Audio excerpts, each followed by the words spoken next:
I'll remind him. That was quite an honor. Okay, just a heads up that Chambers is unmuted now and it is being live streamed on YouTube.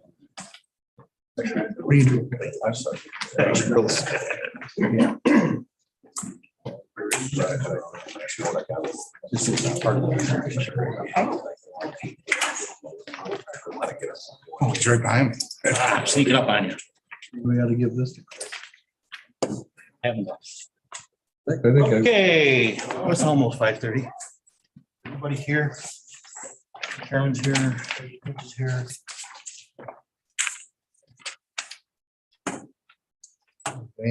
Andy is excused. Okay. Andy is not on. We don't have anybody on computer. Staley is here. Amanda's on there, just so you. Amanda's on, yes. Trish. Trish is here. Yep. Looks like Sheila is. Andy is excused. Mike Didio is here. There's Kurt here. Heidi is here.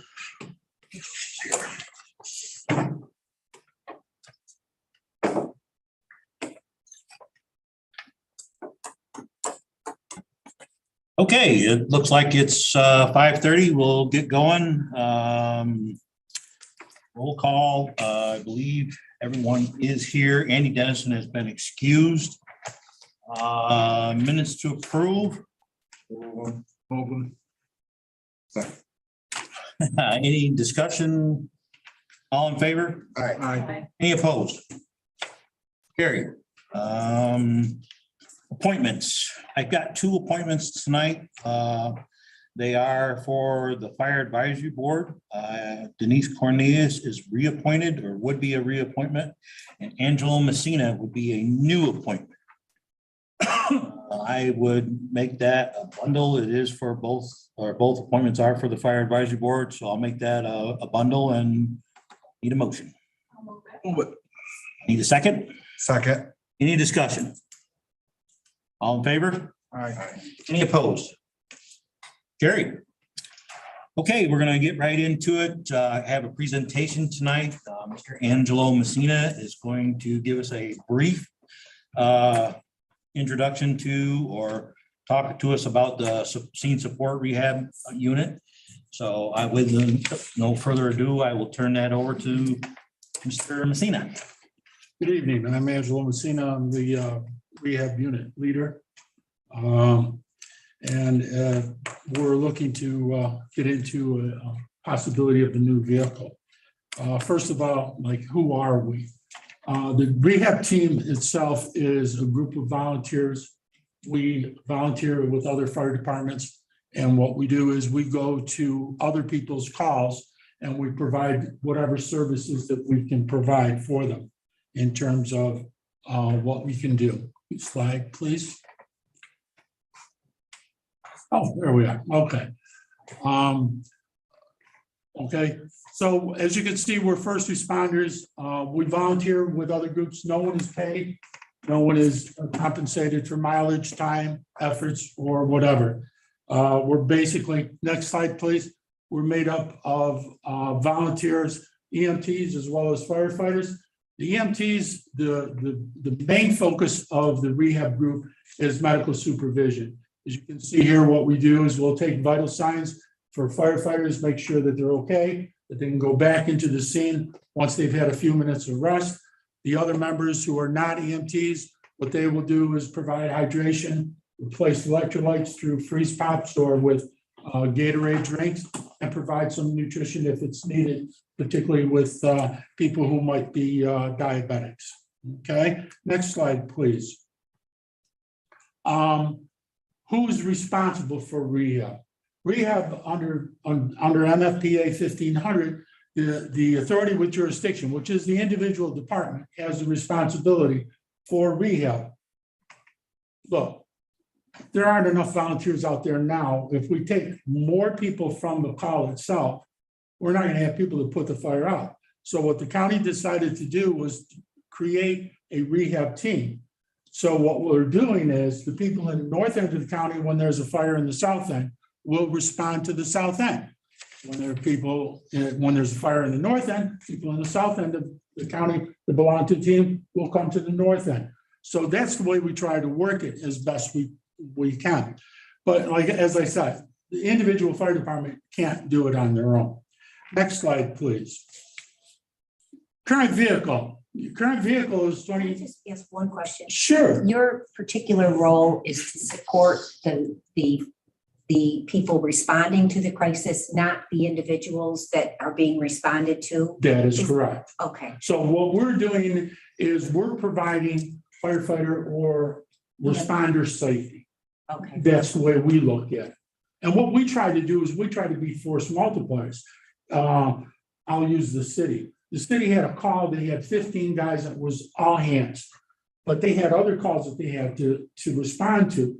So they called rehab and we worked with those 15 guys who worked for 4.5 hours on a call on Washington and Genesee Street.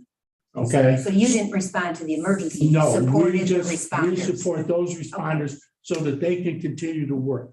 And we do it with both paid and with volunteers. Okay? Yep. Thanks. All right. Current vehicle, 20 years old. We just brought it in for an inspection. The chief mechanic looked at it. He said, okay, you need rear brake. He says, but and you got to do something. He said, I'm telling you right now, it needs a lot of work. It's old. Okay. I asked him about how much. He said somewhere about $5,000. I said, okay, that works. He said, but I'm going to tell you the God's honest truth. If we start ripping off Band-Aids and scabs, we're going to find more with a 20-year-old vehicle. So I said, all right, you got 5,000. What's the top? He said, about 8,000.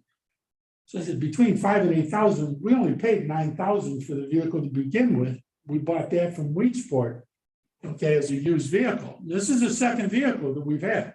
The first one died 3 years ago. So now we have this one and it's 20 years old. So I said, well, when we get done with this, what's going to be fair market value? He said, if you're lucky and you find the right buyer, about $3,500. Well, wait a minute, we're going to put 8,000 and maybe look at 3,500 back. It's not a good investment. So I said, all right, we got to do something. So I went to Dale. Dale said, okay, let's see what we can do. Next slide, please. Next slide, please. Okay, here is an example of what we do. We have an ambulance. However, you can only fit 2 or 3 people inside of an ambulance. We normally will get 4 people at a call coming at us at a time. So we can't fit them in an ambulance. So what we have to do is we put up and we work with pop-up tents. In the winter, it's kind of tough. It's not providing a whole lot of coverage. Cover them with blankets. We have a little buddy heater. That's about the best we're going to be able to do. During the summer, as you can see, it gets crowded.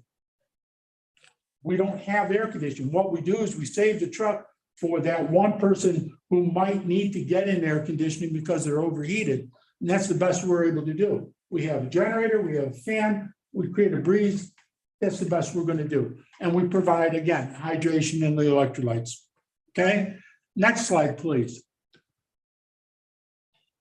What we'd like to do is we'd like to broaden the scope of operations.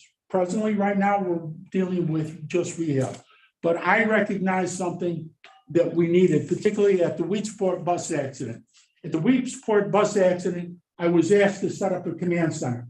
The best I could do was 2 pop-up tents, a folding table, and a few chairs. That's the best I could do. The county does not have the EMS services do not have a command vehicle. Okay, I'll go back when we had the in Aurelius, the pipeline break. Okay, we called Onondaga County's command vehicle over. It's very large. It couldn't get close to the scene because of the number of units that were there. It ended up being useless to us. The commander wanted to be able to see where we were. That's a problem. So when we noted this, we're going to look for something that has a smaller footprint. So the sheriff has a command vehicle, and it's great, okay, but it's large. If we were, let's say, at a drowning in the lake, and we had to bring it down into the fire lane, it'd be impossible. Okay, so yes, large group things like the 3rd of July, that would be perfect. or other events, that would be perfect for us to use. The other part too is for something that large, you may need a special license for that. So we want to make sure that we have something that anybody can use. Okay, next slide, please. Uses for rehab. Now, this is a pretty tough slide to maybe see, but yes, we're going to fire calls. We go to hazmat calls with the city. We're on their first alarm for when they use their Class A's, which is, we call them Gumby suits. Okay, they're big hazmat suits.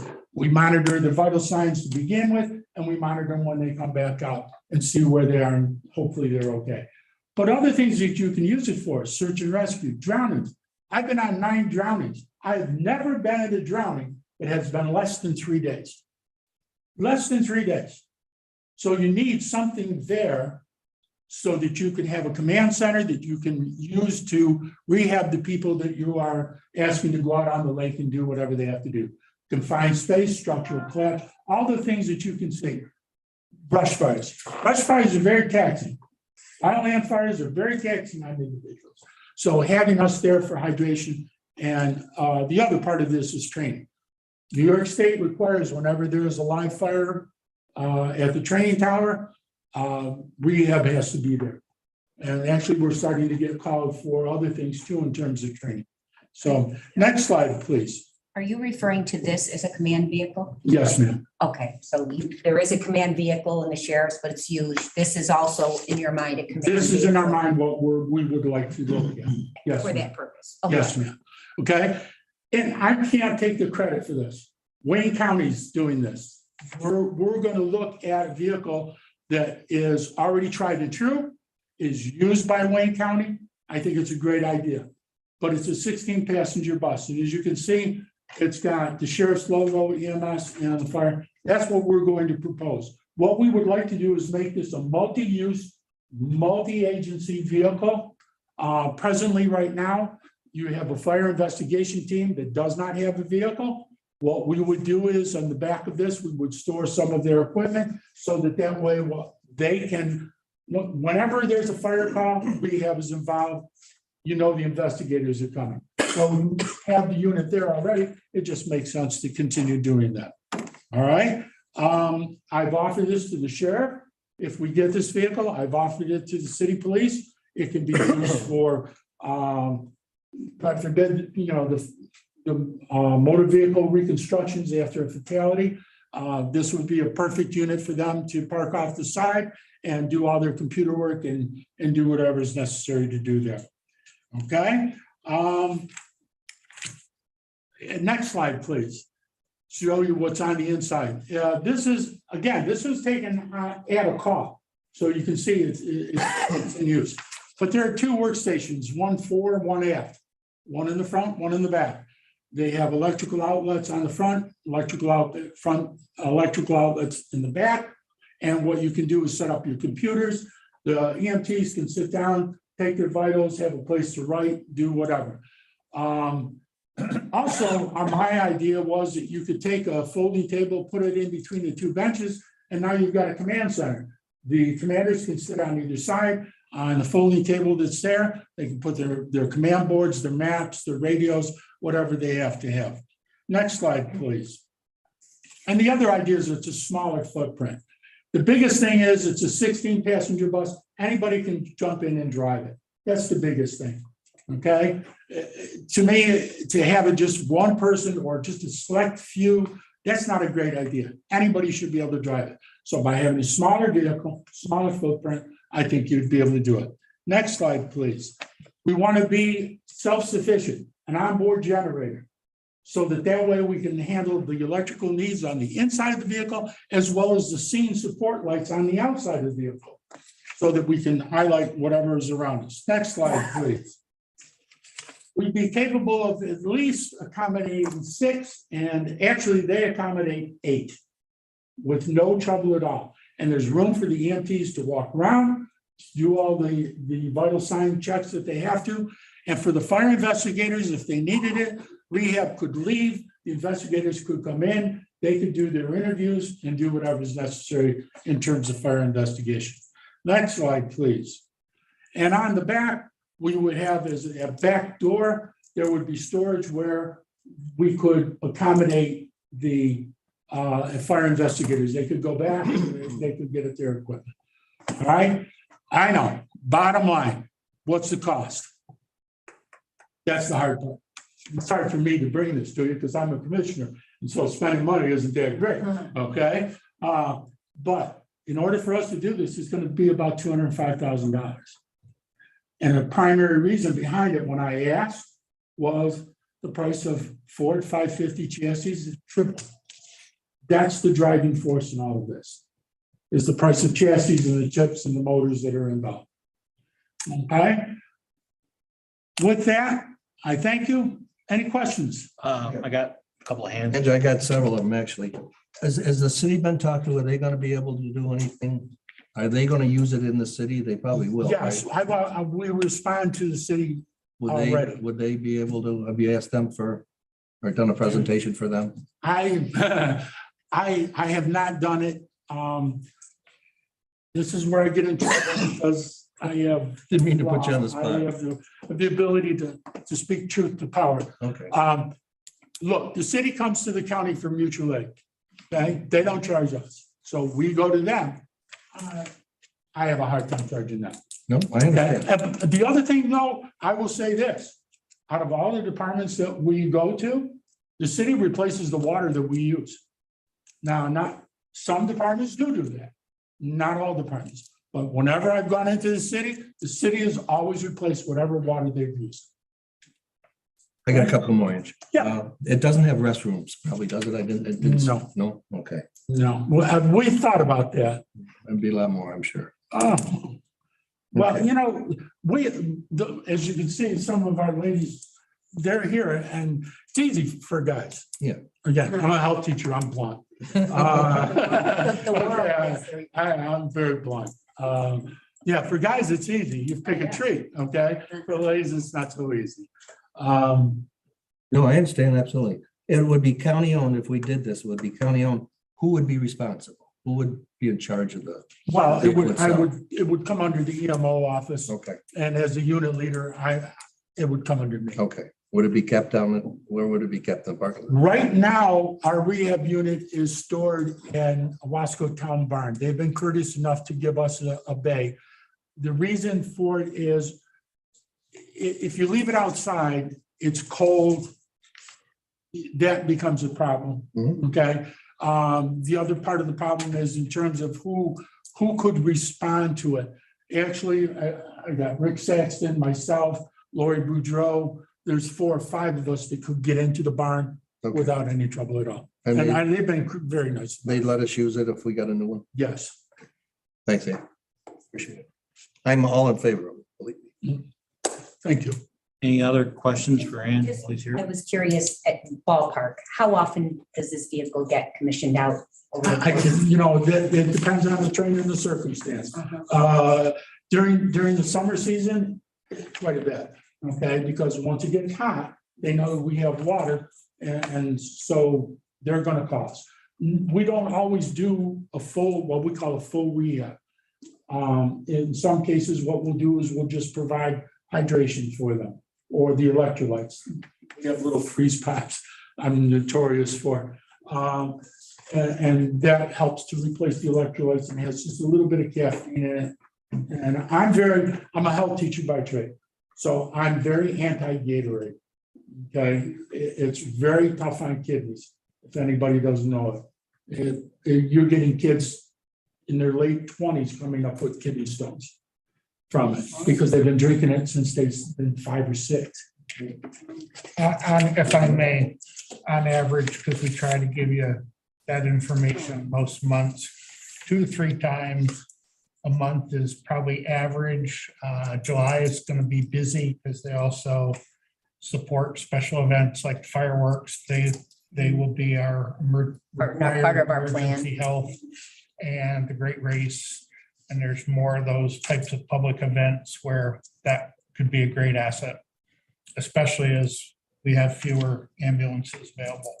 Right, the ambulances typically take care of civilians, and then rehab traditionally takes care of the responders. Ange, I have one more. Is this specially made? Is it a specially made vehicle from? It is, it's a converted bus. It's a 16-passenger bus. Three of the companies that we've talked to, they use small buses to do these things. Another company uses, I'll call it a bread truck. Okay. Which a lot of, correct me if I'm wrong, Sheriff, a lot of the SWAT teams use that bread Right. truck style. And have we got different prices for different, is this the low price or is this the medium? That would be a high price. I'm hoping to bring it in Okay. a lot less. Thank you again, Ange. If there was approval, it would be ready by, I mean, you can't get a new vehicle now for a year. I mean, is that It's gonna be, similar? if we sign the papers today, I'm telling you right now, there's no companies out there with the shortages that are out there that you all know about. It's gonna be 365 days if we sign the papers today. Because they can't get chips. They can't get chips for the motors. That would be a lockdown price though, if we signed it whenever. Oh, The yeah. price would stay for while they're building. Yes, and the only other thing that I could think of that we would actually even think about needing would be to transfer the radios out of one vehicle over to the other vehicle, which I think, and I'm gonna speak for Dale, we probably could handle out of the EMO budget, because I'm sure if it costs a couple $100, That's right, Denise? That's Yeah, not- that's not an And we can use some grant funding for radios too. Okay, so we could just transfer, because there's nothing wrong with the radios that are in there now. So just transfer them over. We can take care of that. Anything else? Great job, Ange. Thank you very, very much. Thank you. All right, thank you. Thanks, Ange. Thanks, Ange. Thanks for the tip on Gatorade. And if it's zero sugar, is it any better? No, because really what you're talking about is. My kids love it. I'm sitting here going, oh. my God, No, I know. Here's a health teacher. Okay. Well, you got to understand that really you're talking about, in Gatorade, you're talking about salt and you're talking about calcium. And those are the things they're all minerals. Those are minerals are what's actually causing problems. Great. I took trainers on, the other thing is I'm an athletic trainer. None of the colleges right now are using Gatorade straight. They all cut Gatorade by 50%. Nobody. Syracuse University, same thing. Good to know. Thank Great you. presentation, Ange. Thank you so very much. Thank you. Thank you all for coming. Thank you very much. And Ange did bring some of his folks with him that do help him out, volunteer on the rehab unit. And I can speak as a fireman that have been on a lot of calls, and it's a godsend when they show up, Mhm. believe you me. So I appreciate it, Ange, and all your folks that you brought with you. Thank you so very much. Okay. Okay, let's go ahead and move along to department update for the committee. Denise Spengler, 911, please. Thank you. Good evening. The only thing I have really to highlight on my report is we are continuing to work through some coverage issues in the southern end. These are not new issues. These were issues when the system was designed. For any of you who are here, there are holes in coverage. We're never going to have 100%, but these seem to be escalating as far as the issues they're causing. So a small group of us are going to meet with Motorola next Wednesday night to kind of talk about what the possibilities are for fixing the coverage. And they are small areas, but I really think the bottom line is going to be new towers to really fix them. So it's not going to be a cheap resolution if that's what we determine. But after the meeting, as we have more information, I'll certainly send it out to everybody to keep everyone updated. Resolutions, I do have 3 resolutions tonight. One of them is to fill, it is JP, hold on one second for me. JP1? 2, I think. JP, okay, so we'll start at the top. JP1 is to contract with Northeast Tower. The village of Cato is where our old Cato Tower is, that is no longer used, has no use for the system, is really an eyesore for the village. They have asked that we get it out of there and get it removed. So we sent out some information to a few different vendors that are local to get quotes, and we were only able to get 2 quotes back. But it is gonna cost about $13,000 for them to remove that tower and kind of comply with the village. So that's JP1. I'll move Alright. JP1. All right, I have a motion. Can I get a second for JP one? Second, Nightingale. I have a second. Any discussion for JP one? Obviously, there's enough money left in contingency because we wouldn't have gotten through if there wasn't. Yeah. Yes, okay. Yep, okay. All in favor? All right, Any opposed? Carried. Thank you. JP two. JP2 is to, this is a maintenance that we do annually for Falso Heating. They maintain the HVAC in the backup center. There was no increase in cost again on this contract. The total contract is $1568. Sorry. I'll move it for discussion. I'll second. Okay, moved and seconded. Any discussion? Mr. Chairman. Yes, ma'am. Yes. We're thinking about doing something with this building. Yeah. How long will that last? I mean, is it something that can last another year or no? It's maintenance on it. We gotta maintain it. Okay, question. Good. Thank you. And you put it in your budget? Yeah, it's in my budget. Mhm.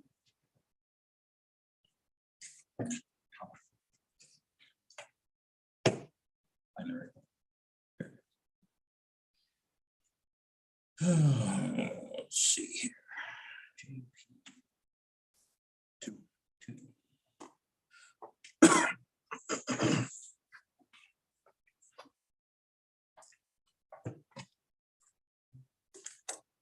JP2 is, Is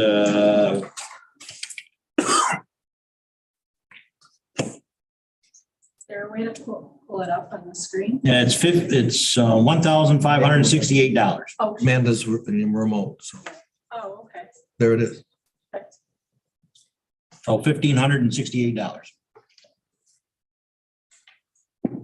Okay, any other questions for discussion on JP2? All in favor? All right, Aye. Any opposed? Carried. JP3. JP3 is authorization to fill vacant positions. There are 4 full-time and 1 part-time position. The civil service office has finally received the test results.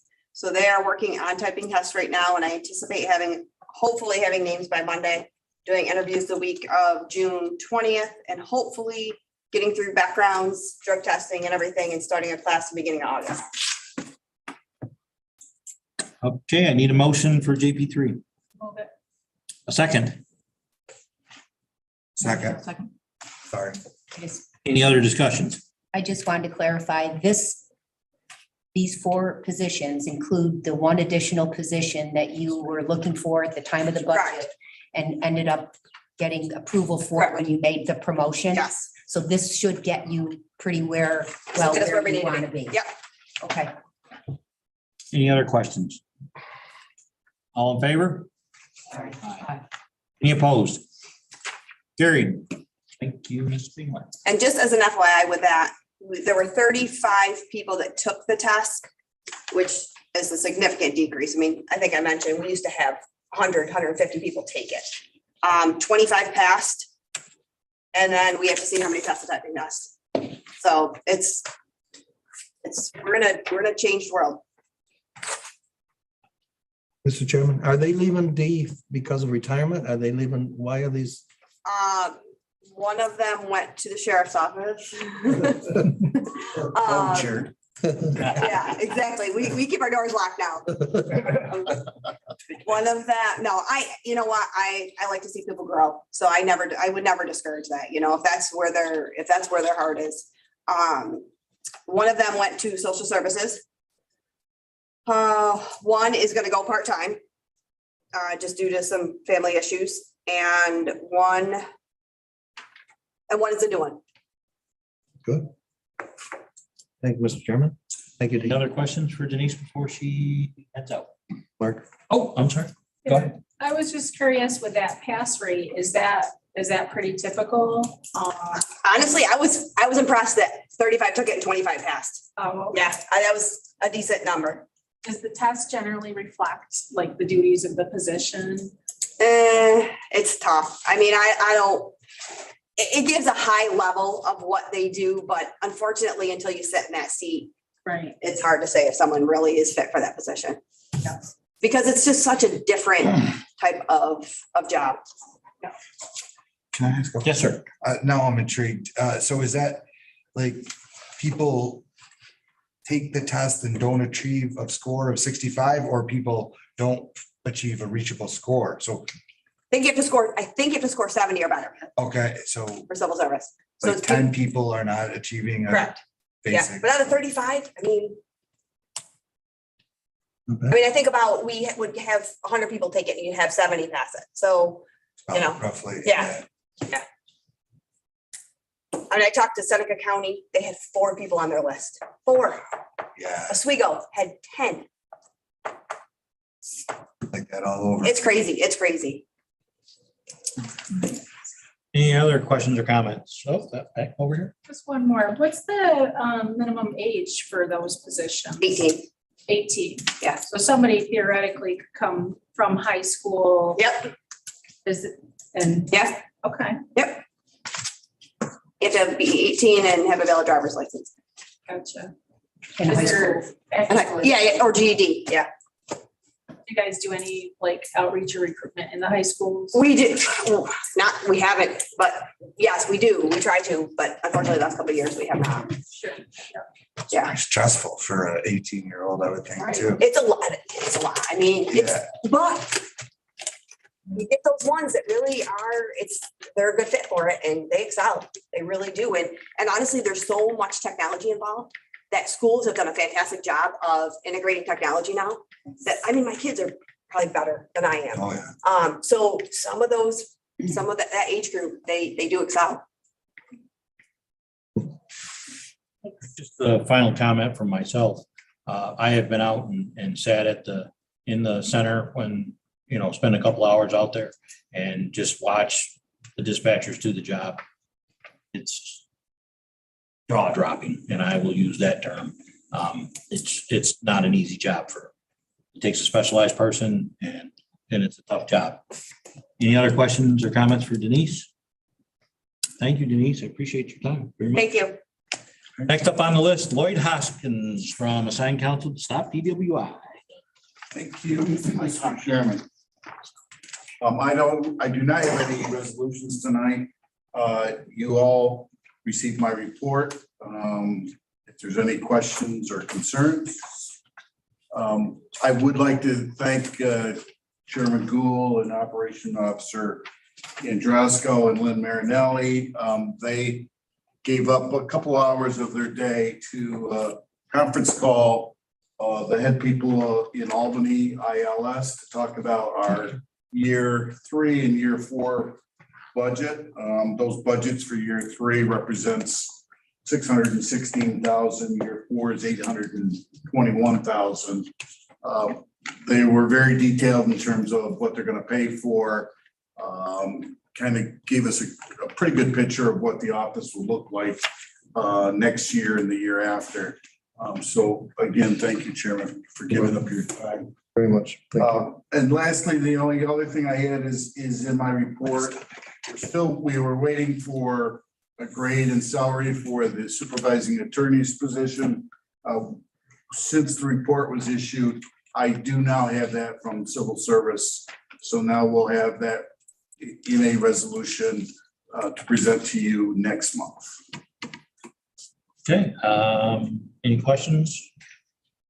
Mr. Peters. Hey, just a quick question regarding, have you guys assigned anybody to the recognizance hearings? We have. Maybe I'm missing it. I didn't see it enumerated here. Is it, how many have you done I think we've done like 4 or 5. They're horrible. to represent them on Yeah. okay, They're all done now in county court before Judge Leon. yeah. He doesn't like doing them. I don't think the DA's office likes doing them. I don't think we don't do them, I don't. Well, so you're not appearing at all. No. Oswego County is, Oh, I think the Oswego is the only one I've heard thus far that's Yeah, putting DAs in to help us out. Yeah, I mean, that's certainly a discussion parole could have with the acting DA. I mean, what they're talking about is under the Less is More Act. Now, parolees who are violated have the right to a hearing within 24 hours in front of a judge, where the judge has to determine if they're a flight risk, and if the judge determines they're not a flight risk, despite having already been convicted and put on parole, being charged with a new crime, they get out. It's basically bail reform for parole. So in the past, these hearings were done before a parole judge and Yes. prosecuted and handled by parole officers. Now they're being done before a county court judge. And apparently there's some potential move to have a DA's office involved. We've never been involved in parole violations historically. Once we convict them and they're on parole, they're not our issue anymore. But apparently in Oswego, that's what they're doing. we've been able to, there's form a panel of attorneys, 3 or 4 attorneys, provide them with some training on those hearings and what they should look like and what they need to do. So it's fairly new for us too. Yeah. But we've had 4 or 5 of them. It's only been a month or so, so not too bad. Those are paid by the county in terms of representation, Correct. and a parolee cannot be violated until the judge rules in on that. Is like, unless there's a flight risk, they cannot be sent to jail. Is that what's? Yeah, I think I can comment on. Yeah. Sort of, maybe. Yeah. It's so this is only to determine if they're a flight risk. Right. So. And if it's determined they're flight risk, they can be detained. If not, Pending the hearing. but they cannot be. But the judge they're required to have the hearing now in Right. front of a actual criminal court. And then that judge will determine whether they're held. And- But I guess if there's, Pending the violation. yeah, and then also if they've already imposed bail, then therefore that judge cannot hold him because another judge has already imposed bail on outside criminal charges. So that's In the past, if a parolee got arrested for a new Yeah. crime, there'd be a parole detainer, they'd be entitled to a parole hearing. But they'd be detained on that, and then the judge in the criminal case would have their own ability to. 2 separate tracks. Now they've got to be apparently the same. It sort of. These may be additional costs for the county to represent. They're running a little higher, yeah, the vouchers and all. Mr. Chairman. Yeah, Lloyd, out of those 4 or 5 cases, how many were held? I You don't know? I don't know. Just be curious. Yeah.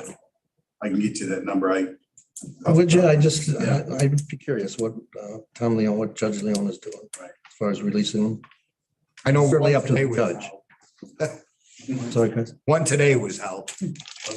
So. I mean, we've got the convicted murderer who did the burglary and shoplifting at Walmart, and he's held on that, but he's not held on the parole violation, I don't think. I'd like the record to reflect that the chief assistant district attorney said that and not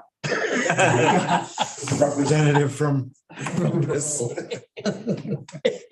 noted. Any other questions for Mr. Hoskins? Good job. Good job. Thank you, sir. Next up, Dr. Adam Duckett, the coroner, and he says no updates. And I don't see him on the computer and he's not in chambers. Moving on, we have Mr. Chris Valdina. He is a representative from the district attorney's office.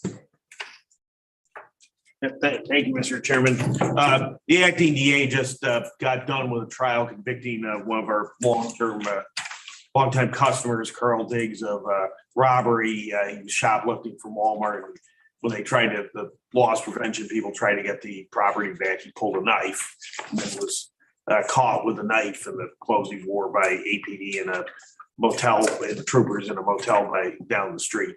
So he's going to go away for a while. And that brings me to JP6. That's probably a good segue. We did pay for his defense. So. Yeah. So we do have a resolution tonight for the district attorney's office is JP6. Everyone has a copy taped to their desk, and it was put out on the agenda earlier, I think writing, I believe it was put out. So this is a resolution, the county is asking to send a letter off or whatever repealing the HALT Act. The resolution speaks for itself. Everybody's probably had the opportunity to read it. So without that, if Mr. Baldino would like to make any further comment. Thank you, Mr. Chairman. As Mr. Strong indicated, it's pretty straightforward. The HALT Act is part of the whole criminal justice quote unquote reform trend. We got bail reform when they're arrested. We've got less is more for when they're on parole. This is when they're in prison and they commit a disciplinary infraction in prison. It can be something comparatively minor or it can be up to murdering a correctional officer. And what this does is it limits, regardless of the violation, the inmate can only be placed in the disciplinary special housing unit for a total of 15 days. Or I think it's up to 60 days or it's in the resolution. No longer than 20 days. 20 days with a 60-day period. Thank you. So essentially it eliminates any consequence, meaningful consequence within the prison disciplinary system for an inmate who can up to including murder of a correctional officer. And I just note the Citizen today had a story. There was just a lockdown at Auburn Correctional Facility. There was and I just know it from the article. I don't have any inside information, but they found a cache of weapons and there were multiple assaults on staff. And from when this law took effect through May 31st, I think it was March 1st it went into effect. There were 265 assaults on staff and 267 assaults on inmates. And this is just shy of the 590 total assaults we had in the first 3 months of the year. It was April 1st that went into effect. So in 2 months, we've had almost as many assaults as we've had in 3 months. And I'm hearing all kinds of things that are going on in correctional facilities. And the problem for our office, or challenge for our office, is that if the disciplinary sanctions aren't providing the disincentive for these inmates to commit bad acts, then they're going to have to prosecute it more. We're going to have to prosecute more weapons cases. I mean, assaults on staff, we typically will prosecute regardless. Of course, the other issue, if they're already doing life, what more are you going to do to them? So this is really making it difficult for correction officers, civilian staff, even other inmates, because when they're attacked and assaulted, there's very little consequence now, thanks to the HALT Act. Thank you, Mr. Baldino. And I would like to point out that the district attorney's office was instrumental in drafting this resolution and along with our attorneys here at the county office building. So with that, I would like to get a motion for JP 6. Can I get a motion?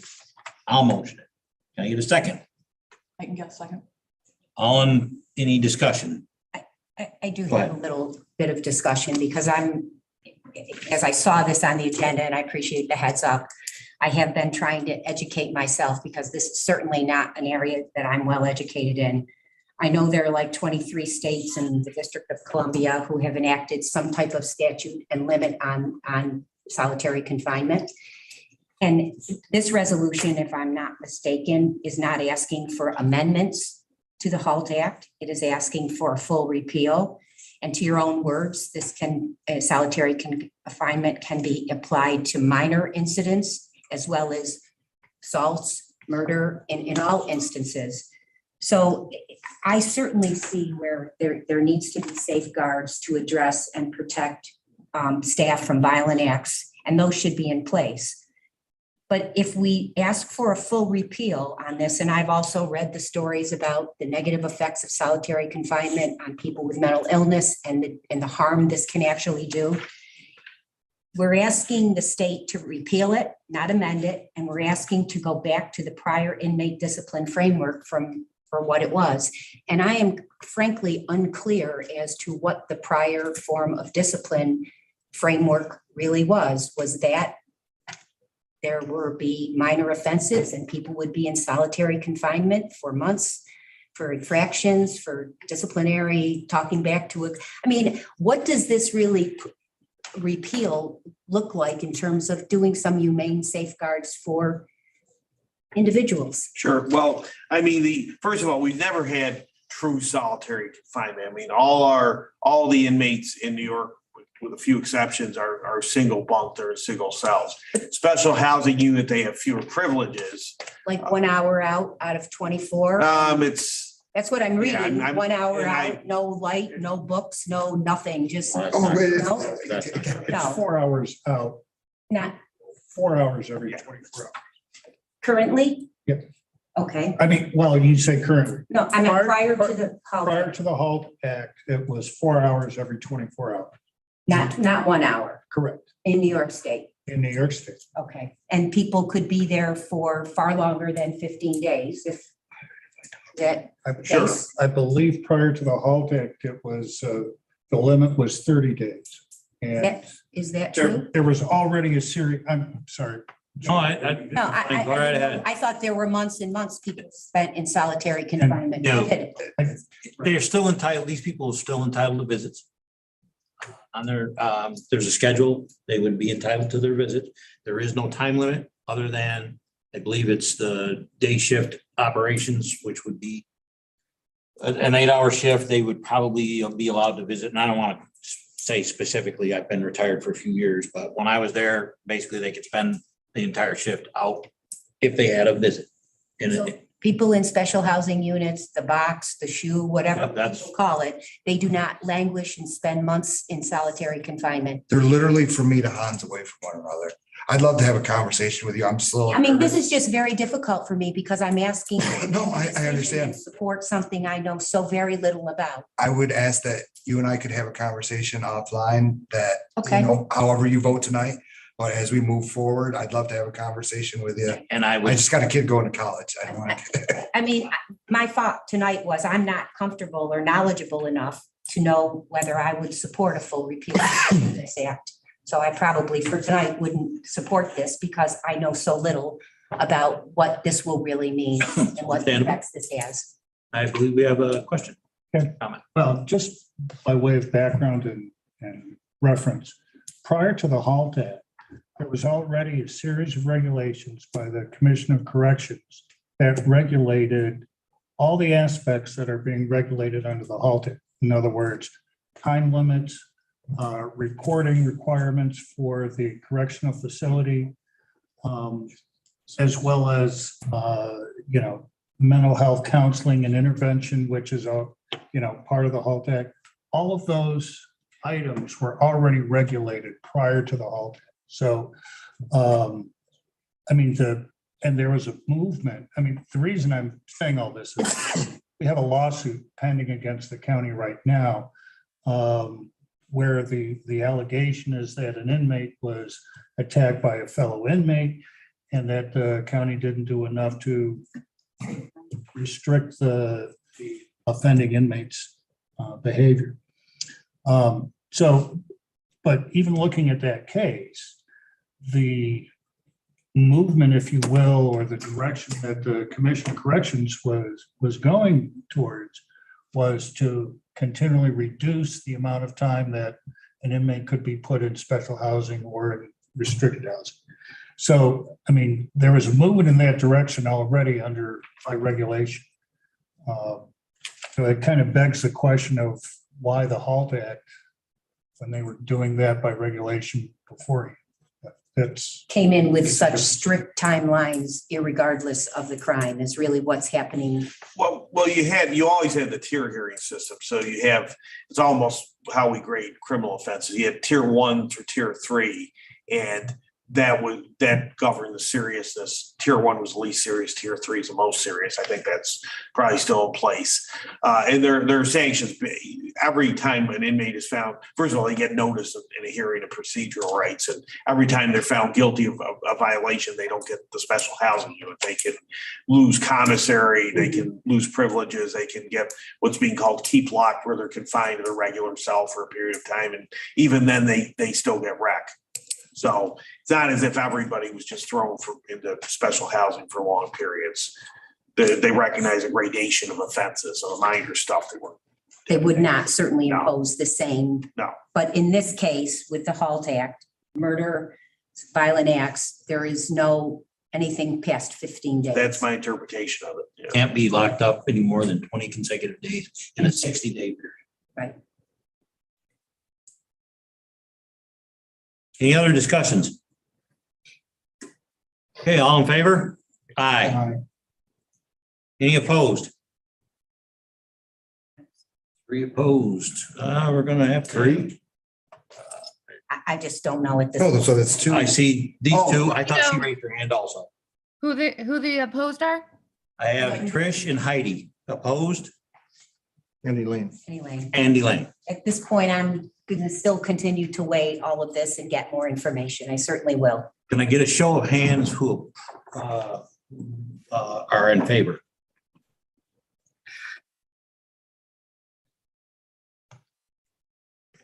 And And we're missing Andy. we're missing Andy.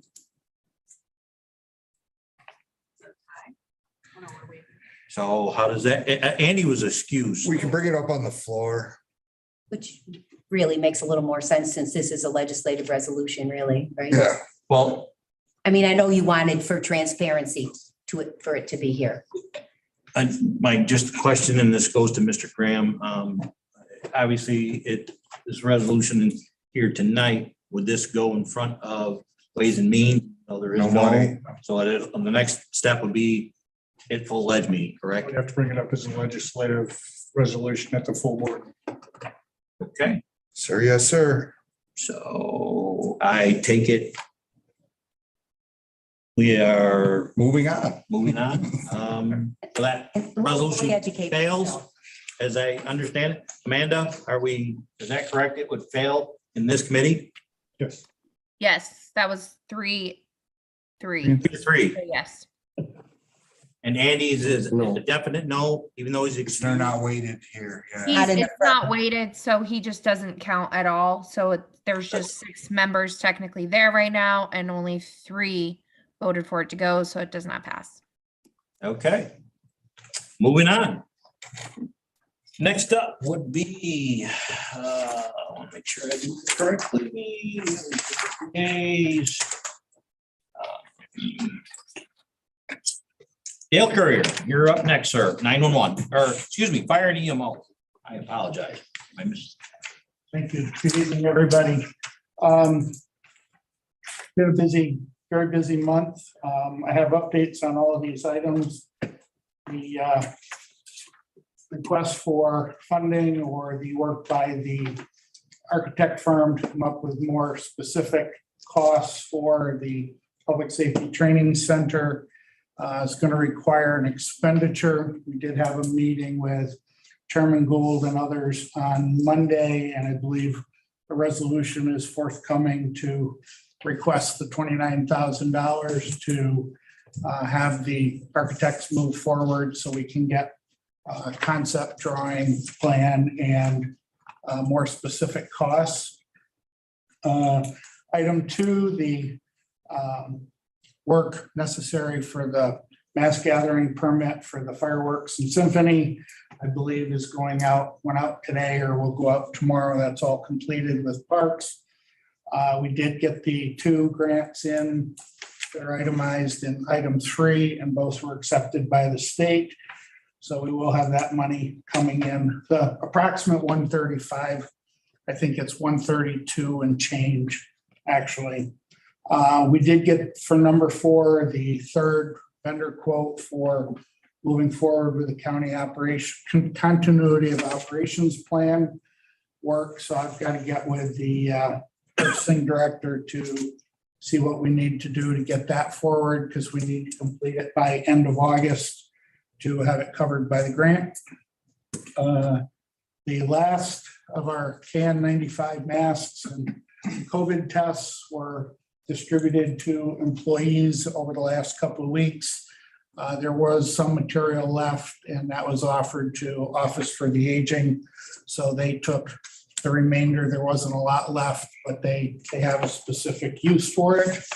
And item 6 is the breakdown of field operations with the deputy fire coordinators, fire investigators, et cetera. So is there anything I can add, clarify? Chairman, Yes, there has been a change, and Dale might not even know this, but to the second bullet, that total now, the first bullet, total now is 38,000.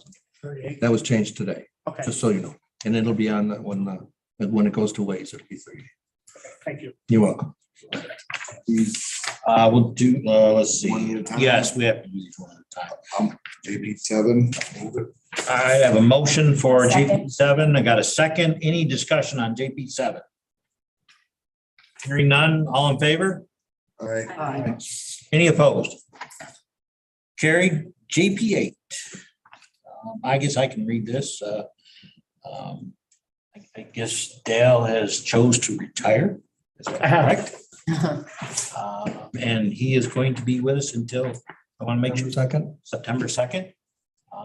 So this resolution is authorizing us to fill or start the process to find and fill a new Director of Emergency Management Services.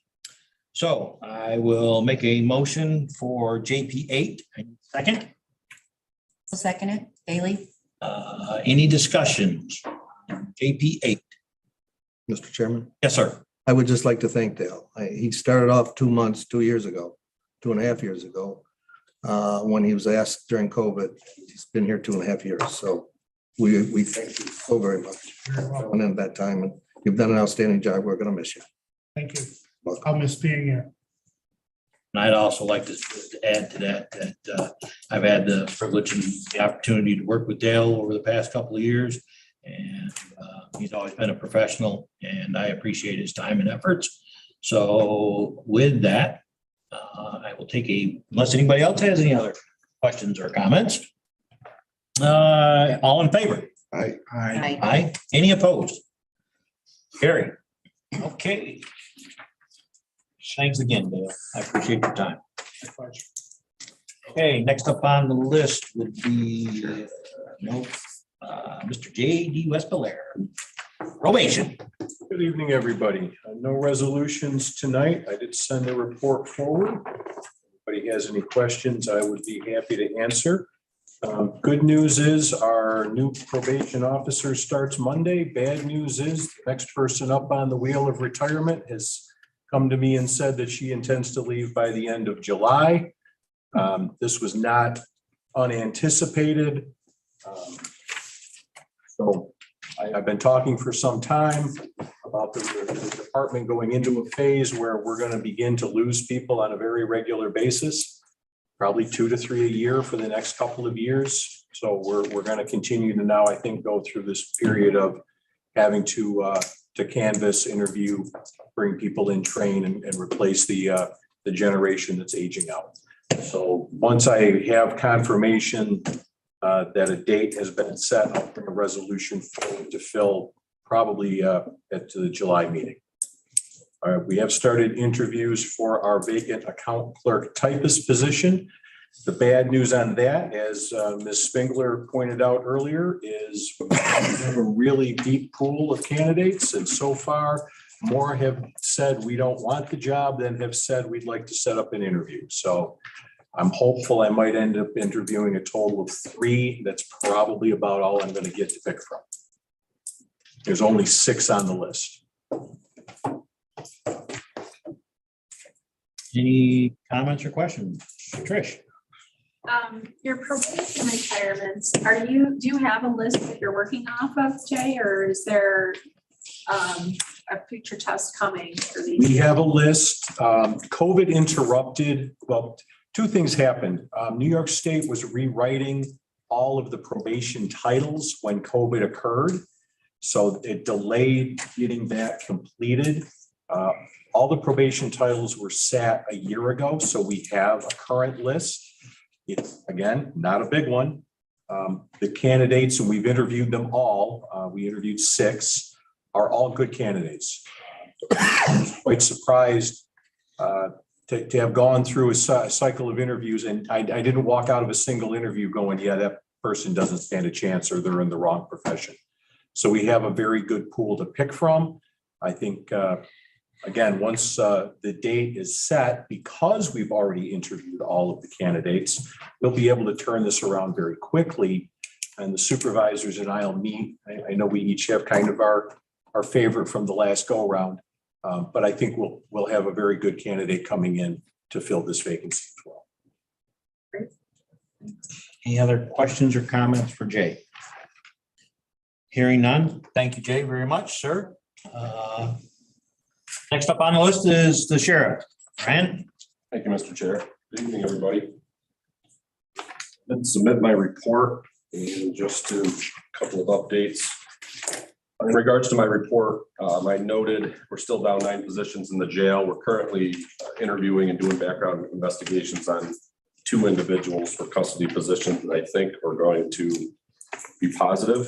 That will result in 1 new hire and 1 individual that's going to be a lateral transfer from a neighboring jail. So I think that we're going to have 2 additional people. Hopefully, we're going to be at 7 by the time I report next month. Road Patrol Division, we're still down 2. We are offering our entry-level exam in September, so we're just beginning to start recruiting for that. In fact, we have a recruiting event tonight at the Booker T. Washington Center in Auburn that we're participating in. So we'll be recruiting, working at that, certainly utilizing social media and working with HR to try to, spread the word. We've learned over the last couple of years that just putting the test announcements out isn't enough. We've really got to work hard to get out there and get in front of people to get them to sign up for our exam. So we'll be working at that. But the good news is, knock on wood, the road, we're still doing good, maintaining our positions. I do have some other updates that aren't listed in my report. Do you want me to go through those, Mr. Chair, before the resolution? Absolutely. Okay, I just made a note in regards to the HALT Act resolution. I would just like to mention it does impact our facility at the local level, not just the state prison. And I would invite any of the any legislator that wants to come out and learn about the impact it has on our local facility.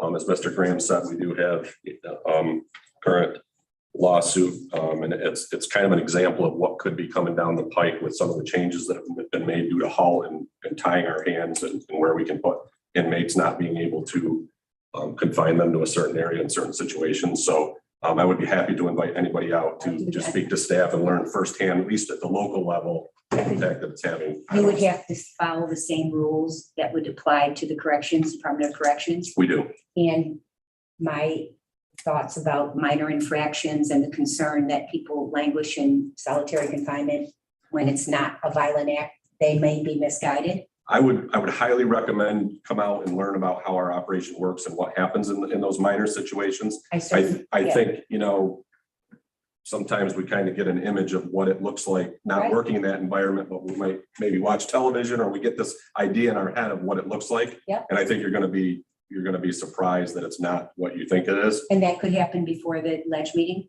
Sure. Okay. Absolutely. Yeah, we'd love to have you that. come out and I'll let you. Yes, let I you think meet all us. of us, it's hard to take a position on something when you don't really know clearly what you're voting and supporting. Mhm.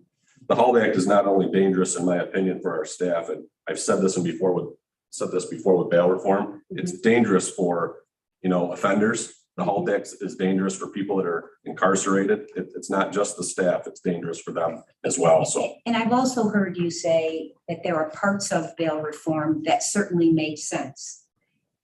Is there parts of this that make sense if it could be amended to make sure that those that pose the biggest risk have more than this 15-day? I mean, that's what I'm in my struggling opinion, with. less though than with bail reform. I think Less than. less than. I think that there's not really a lot with the HALT Act, in my opinion, that needed to be done the way it was done. But again, it's another example of, the lack of coming together with all of the disciplines and, legislators making these laws and having some dialogue about how do we adjust some of the things that are of concern, or educating our legislators, because I'm very concerned that some of our legislators that passed this legislation have never even stepped into a correctional You mean facility. state, because this is really state policy, not local. So Right, that's I'm why it's talking even about- harder for me. I'm talking about at the state level. Yes. But, I'll be fully honest, in my opinion up here, that we need more legislators at the state level to come into facilities and learn exactly how they operate. And I would welcome any state legislator to come to our jail too and see, how we run our facility and what impact this legislation is going to have on not only, the inmate population, but our staff and how dangerous it is. So I welcome you to come. Okay, I certainly will. I did have a recent discussion with a local school district in the county about bringing on another special patrol officer or a special patrol officer to their school district. As you all know, we have one in the Port Byron School District who's now working full-time. He's an armed peace officer that works under our umbrella.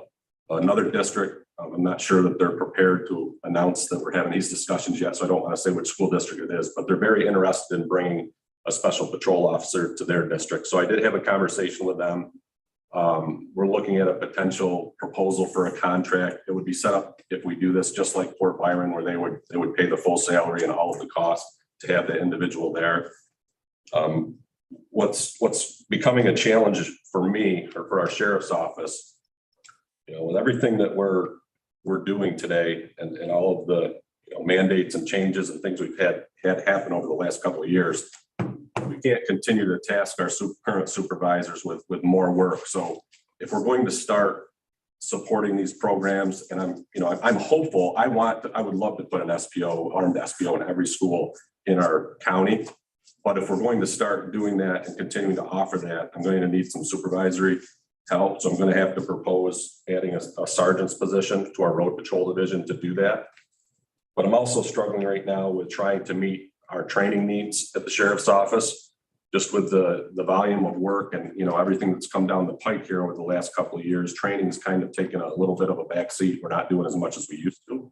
And I bring this to you today because when I look at active shooter training and some of the things that are perishable skills that we need to be doing regularly, we're having a very hard time doing those. And I want to make sure that we're doing those with all of our divisions, not just the road, but our court security staff, our county office building staff, and that we're not just offering active shooter training, but all of the trainings, that we should be providing on a regular basis to make sure that they're capable of doing their job. So I'm struggling with that. I'm going to be coming forward, asking you for some assistance with that. Certainly the last thing I want to do is increase our budget and look to go back to the taxpayers for more money. I know things are very difficult right now, but when I look at our department and I think about what our priorities are, and I look at, school shootings and everything going on out there in the world, and the significant mental health concerns we have in our own community and the potential, for those things to happen anywhere, including our community, I can't in good faith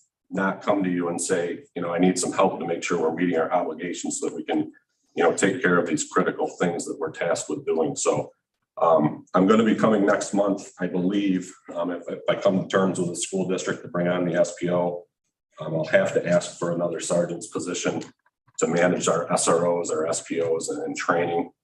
And again, that's to make sure that we can meet all of our training obligations.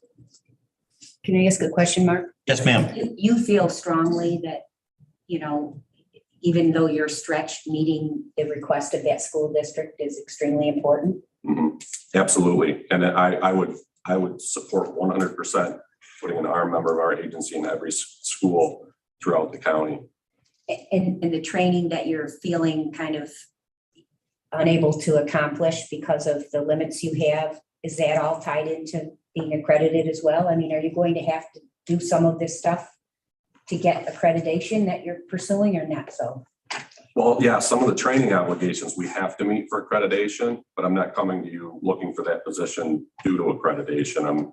I'm looking for that due to the actual training that I want to make sure we can do, because we're struggling a little bit with that now, meeting those needs. And this is more road patrol than it is custody division. This is for the road patrol Right. division, but it would also be somebody that would be charged with training our court security and our county office building security staff as well. Because they're all under your supervision, whether they're on the road or a special patrol officer. Correct. And we are responsible for providing their training.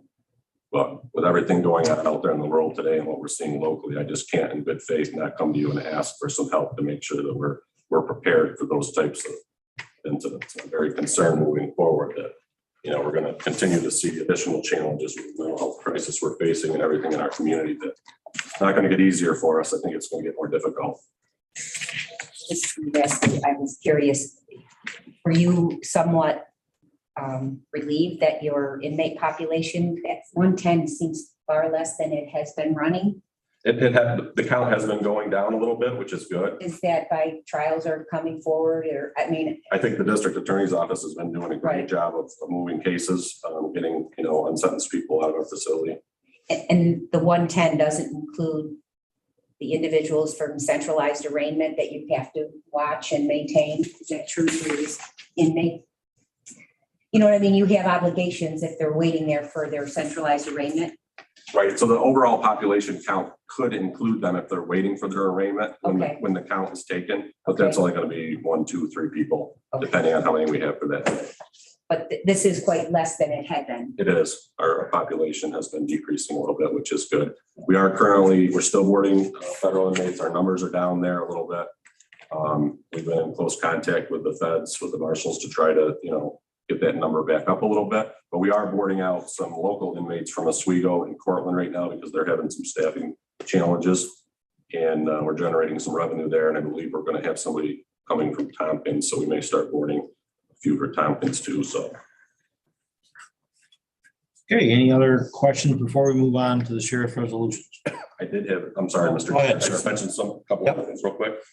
Coming down the pike here too, I'm not going to have good news for you, but You're just full of it today. I wish I could bring some good news, but that's what it is. I want to keep you in the loop.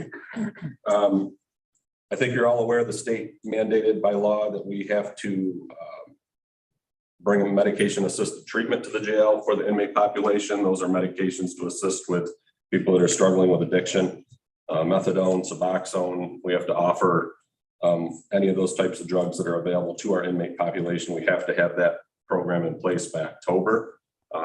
I worked very closely with Lauren Walsh to begin looking at how we're going to do that. I'm happy to report that that's going smoothly.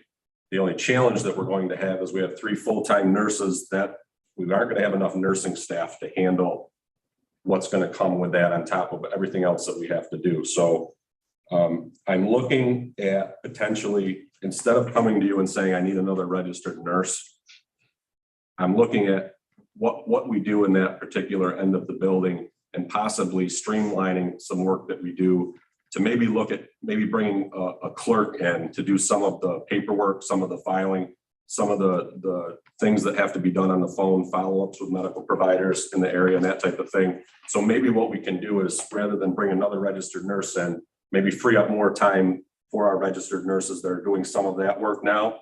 So I don't think we're going to be able to do this with just the 3 nurses. I'm going to have to come back and ask for a position likely in the future, but I just want to keep you in the loop on that.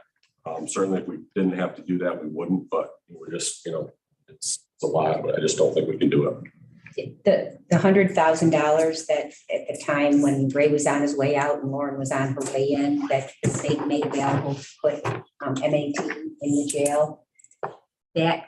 Is there any portion of that could be used, or is that all to cover cost of medication and prescribers? Or, I mean, That's a discussion that we have to have. I can't answer that for you today, but certainly we're going to have that discussion and determine, what does that look like? Where will that last? How much could it cover? Is that? Yeah, I don't know where the director of mental health is. I don't know where Lauren is as far as staffing. Is she going to have enough staff to do that? And if so, is that, how much will the medications cost? I don't know the answer to that. Yep. Maybe some of that money could be used to help offset or fill that position Right. if we move in that direction. So maybe there is something we can do there, but I can't answer that tonight. But it's something that I probably will be coming back at some point saying we need this position, and then we'll have to determine how can we fund it. Yeah. If everything works the way we would hope it would, maybe we can fund it that way. Right, because we did hold off on the funding until you were comfortable working with her, and then we accepted that money, 100,000. Yeah. Right, that went into the mental health budget. So that is in the mental health budget right now, but I'm not sure how that's being utilized. Okay, we can maybe talk to her tomorrow about that too. Okay, and then just the last thing before we get into the resolutions, I just wanted to mention, these are the challenges we continue to face as new laws are coming down the pike here. But the governor, as you know, recently signed, I believe, 10 new laws into law regarding firearms and weapons. There's a couple that are very concerning for me as far as staffing goes. One is the law that she signed into effect, will take effect here soon, is a permit's going to be required for anybody that buys a semi-automatic rifle. So just like we have to It's unconstitutional. permit people if they want to own a handgun, the new law is going to require if you buy a semi-automatic rifle, you have to have a similar permit. So we're going to have to pick up that work. Anybody moving forward that buys a rifle, if they don't have a permit, is going to have a permit for that. So we're going to have to do a full background check, get them the permit for that. I don't know yet if their handgun permit will streamline the process. If they already have one of those, we'll just streamline the process so they can buy one. I don't know. But again, I bring that to you just because there's more staffing hours and more challenges we're going to have. But I'm more concerned about the new red flag law enhancement. I'm not sure exactly how that's going to look yet, but the way I read the law and interpret it, every time we take somebody into custody under the mental health law because they're a threat to themselves or others, it appears to me that we're going to have to file the paperwork with the court to get an extreme risk order of protection so that we can take their handguns. Right now, we have discretion to do that. We can do that if we deem it's appropriate or necessary. The new law mandates that we have to do that every time.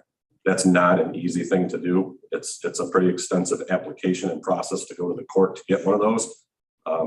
We arrest a considerable number of people under the mental health law in the course of a week. And, I was telling Mr. Petcher earlier, I don't even know how we'll accomplish that. If that's how the law stands and that's how, if my interpretation is accurate, I don't even know how we're going to accomplish that. So we wouldn't have the staffing to do that. So again. Are there any sheriffs that are not enforcing it? What's that? Have any sheriffs come forward and said, Governor Hochul, we refuse to? Well, I haven't heard that, but I guess this puts certainly me in a very difficult position, but from a liability standpoint, it would be very difficult to stand here and say we're not going to do that at the expense of the county if something happened in a situation where we didn't. So it'd be a very difficult thing. Not with regard specifically to the red flag, but I'm sorry, Mr. Chair. No, you're. With regard to the scope, I mean, I have them here if you want to talk about each one that was passed. I wonder if, I don't know. It was just a question I thought I'd ask, given that I certainly have discretion, with certain things. But, certainly as the sheriff of the county, I'm always thinking about liability and how can I protect the county from liability, and that would certainly play into those types of situations. Discretion is one thing, but I also have to think about liability in certain types of cases. And that would be a very, very difficult. Understood. And I know you'll weigh that against the civil liberties of all of our constituents. Yeah. So I'm all done with the bad news. I don't know if anybody has any questions or I'll tell you that, but I want to keep in the loop because I don't want to come to you and surprise you with any of this if we get to a point where our hands are tied and I have to come ask you for staff and more resources. So I don't have anything else. And question. Mr. Chair, and Sheriff, and I'm going to be talking to everybody. It's another mandate from Albany that we've been getting for years and years and years that is unfunded. They keep doing this to us, and it's just not the Democrat, right? There was a governor Republican that did too. So they just keep giving us these rules and these laws and don't give us any money to hire people to do them. And I don't know how this county or any county is going to stop it. We have no authority to stop it.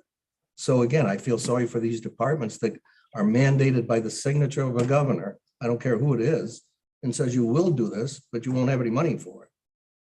It's crazy to me. And up to this point, so like with our cap core, with certain things that come down the pike, we've been able to, discovery reform, things like that. The undersheriff's here with me tonight. He's been an important part of this, but we've done a lot to improve the efficiency of our operation. And I haven't been coming back to you every time these things are happening, but we're to a point where we're kind of maxed out. We don't have staff to really take on anything else. And with these new things coming down the pipe, there's just absolutely no way with the staff that we have. So that's why I bring it to you. But are these part of the budget that haven't totally passed yet, or are you just preparing us if they do, or they're already in force? The gun laws have been signed into law. There's actually effective dates attached to them. Some take effect immediately. Some are, a little ways down the road. They've been signed into law. I think she did Monday, right? Yeah, just this week. Yeah. And we'll look closely, and we'll get some guidance from. We work very closely with the Sheriff's Association, their legal team, and all of the sheriffs are very engaged on a weekly meeting with them generally every week. And we discuss these things and collaborate. But You know, if my interpretation isn't accurate, we don't have to do an extreme risk order request on every single case, then, you know, it'll be a good thing. But when I initially read this, it's very concerning about the level of staff we would have to meet the obligations. Trish has a question, sir. A couple of, regarding the school partnerships, I was just curious if there is any funding out there through grants to cover something like that, for like a, 5-year program or 3-year program to cover training and staff. So just mentioning that, I don't know. I'm not aware of any. I would certainly love to pursue that if there was something. You know, it's something that if anybody had any thoughts about trying to determine if there is. I'm not aware of anything. We try to stay on top of those things, but Yeah. I haven't seen anything. I was just curious because it's more of a national, I mean, it's definitely a national issue with some of the recent events, and maybe there will be some funding at some point. But the other thing with the HALT Act, I also voted no on that just because I don't have enough information. And I have no doubt that probably has significant impacts on the safety of your officers and election officers. And I would welcome an opportunity to hear directly on this. And I was wondering about outreach to our state representatives. And I know we've talked about this in the past, bringing together a panel of all of the stakeholders that are being impacted by this legislation, of all this massive sweeping criminal justice reform that's happening in the state, and really engage our state reps to hear how it's impacting us, bail reform, and then this HALT Act and some of the other pieces. I wasn't aware of the red flag stuff and the stuff you mentioned today, but the concern, that's very concerning that you're not able to take weapons from somebody that you deem a risk to public health or public safety, that has a mental crisis maybe going on, that you're losing that discretion now without going through a procedural thing. And I just think that these are really concerning issues that if we can maybe engage our state reps on in an official capacity, they're our voice in Albany. We need representatives from both sides to come together and really take a look at what the unintended consequences are of these things. Sure. So I just wanted to mention my support for that, at least, if we can do. Sure, and we look forward to having you out. If you want to talk a little bit further about trying to put some type of form together, I'd be happy to do that. The legislature's not even in session at this point, right? This is not coming up for another vote at this time. It's just I don't know taking a what the status position. is. Any other questions for the sheriff? Okay, sheriff's got 2 resolutions. JP4, go ahead, sir. JP4, we're looking for authorization to enter into a contract with Ferro Technologies to purchase a 3D laser scanner. This is really incredible technology that would be utilized for crime scene investigations as well as serious and fatal motor vehicle crashes. It's really incredible technology that basically, to try to explain it and make it easy, it's basically a scanner on a tripod that, say we had a crime scene in this room, we would set it in the middle of this room, we would turn it on, it would do a 360-degree sweep. It would take thousands of measurements of every point in this room. It would document everything almost immediately, and we're done. We would have photos and a true to scale document of what this scene looked like. We would be able to go back to that later and actually, say if we were here processing the crime scene today and we were looking at certain things, we might measure something manually, we might miss something later on down the road. Our investigation reveals, we really should have taken that measurement. With this technology, it would allow us to go back with that, because it's true to scale, actually look at additional measurements, really go back to that crime scene. And what's really neat about that, a few things, it would cut down the time that we would need to be out there processing a crime scene or on a fatal accident wreck from hours to minutes. And we would actually have better documentation in a short period of time. And then we would have the ability with the software to go back and actually do 3D animations of the actual crime scene or 3D animations of the fatal crash, actually showing the vehicles moving before the crash to actually give that visualization to a jury and let them actually see what that looked like before it happened. So I don't know if you have any further questions, but it's just amazing technology that would really streamline our operations and provide better evidence for the DA's office. And I'm not sure if they've had some of these types of things come to them for utilization and prosecution, but we've had a demonstration and it really is incredible technology. Move it. I have a motion to Move it. move it. I need a second. Second. I have a second. Any discussion? Mr. Chair. Yes, sir. Yeah, Sheriff, I see the cost is 56,900. And that's the initial cost. And then is that for the first year of maintenance and the software? So that's the initial cost for the unit. And then there would be a yearly maintenance cost, which if you go to page 4, the two top prices, I think one's $967, one's $803.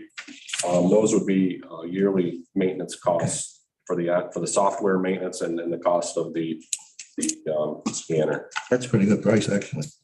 And I come out of the inmate phone account still? That would be my plan to utilize that.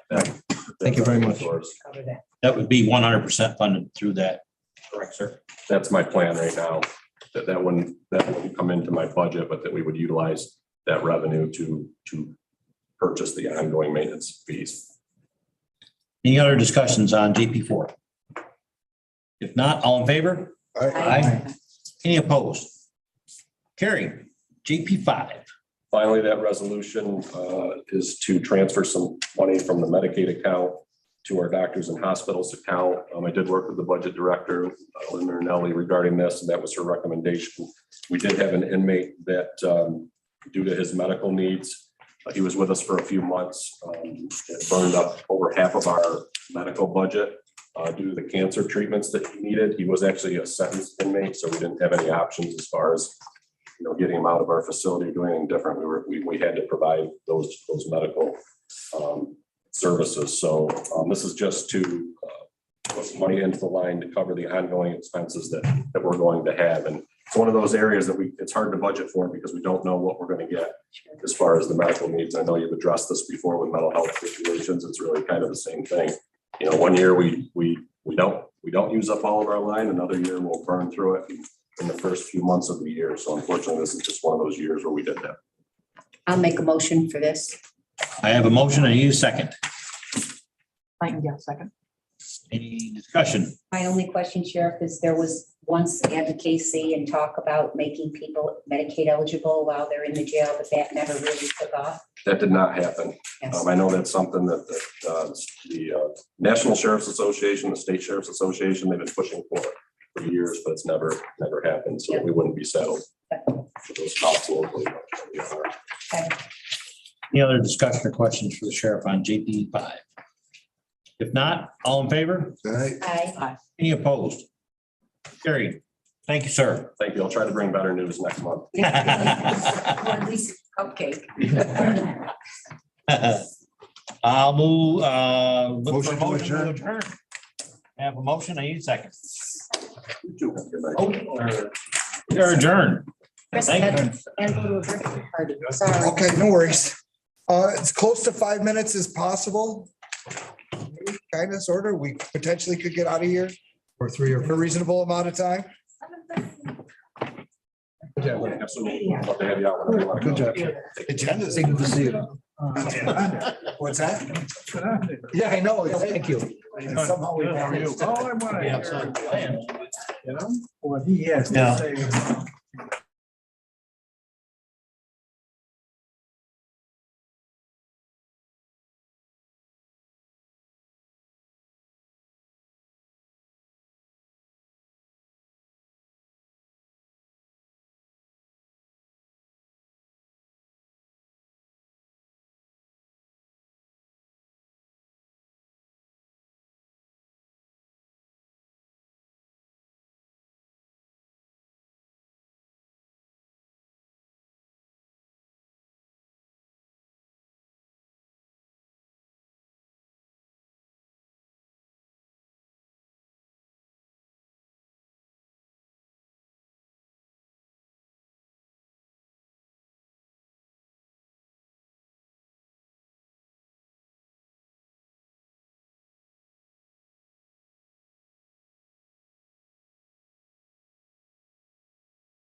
He's got his criminal background. And I think.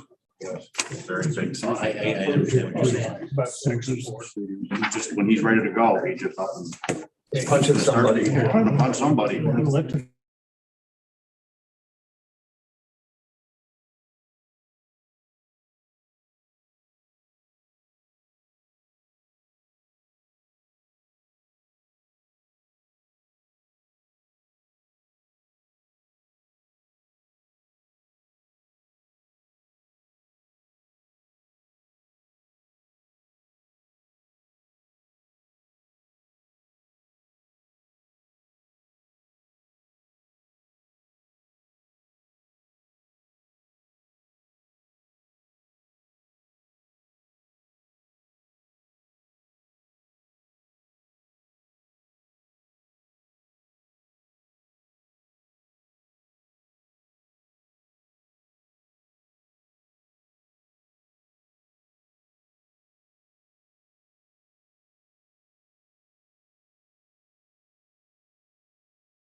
Bars, so they come out of there and they have an area where they can do. Meaningful human. We can't prevent them.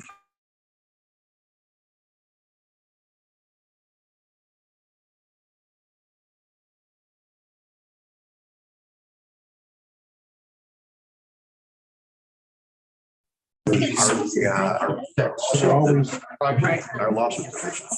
Hans is here. Chris, you have everybody except Aileen is excused and so is Lydia Lydia's, excused. okay, we're along with Aileen too, right? Correct. So we're ready to roll. Knowing that it's. Yep. And if you could just remind everyone to please state their name when they motion or second. Now, Copy that. the guy with Thank you. traumatic brain injury and We will he definitely. was unconscious. Yeah. And we can't keep that guy.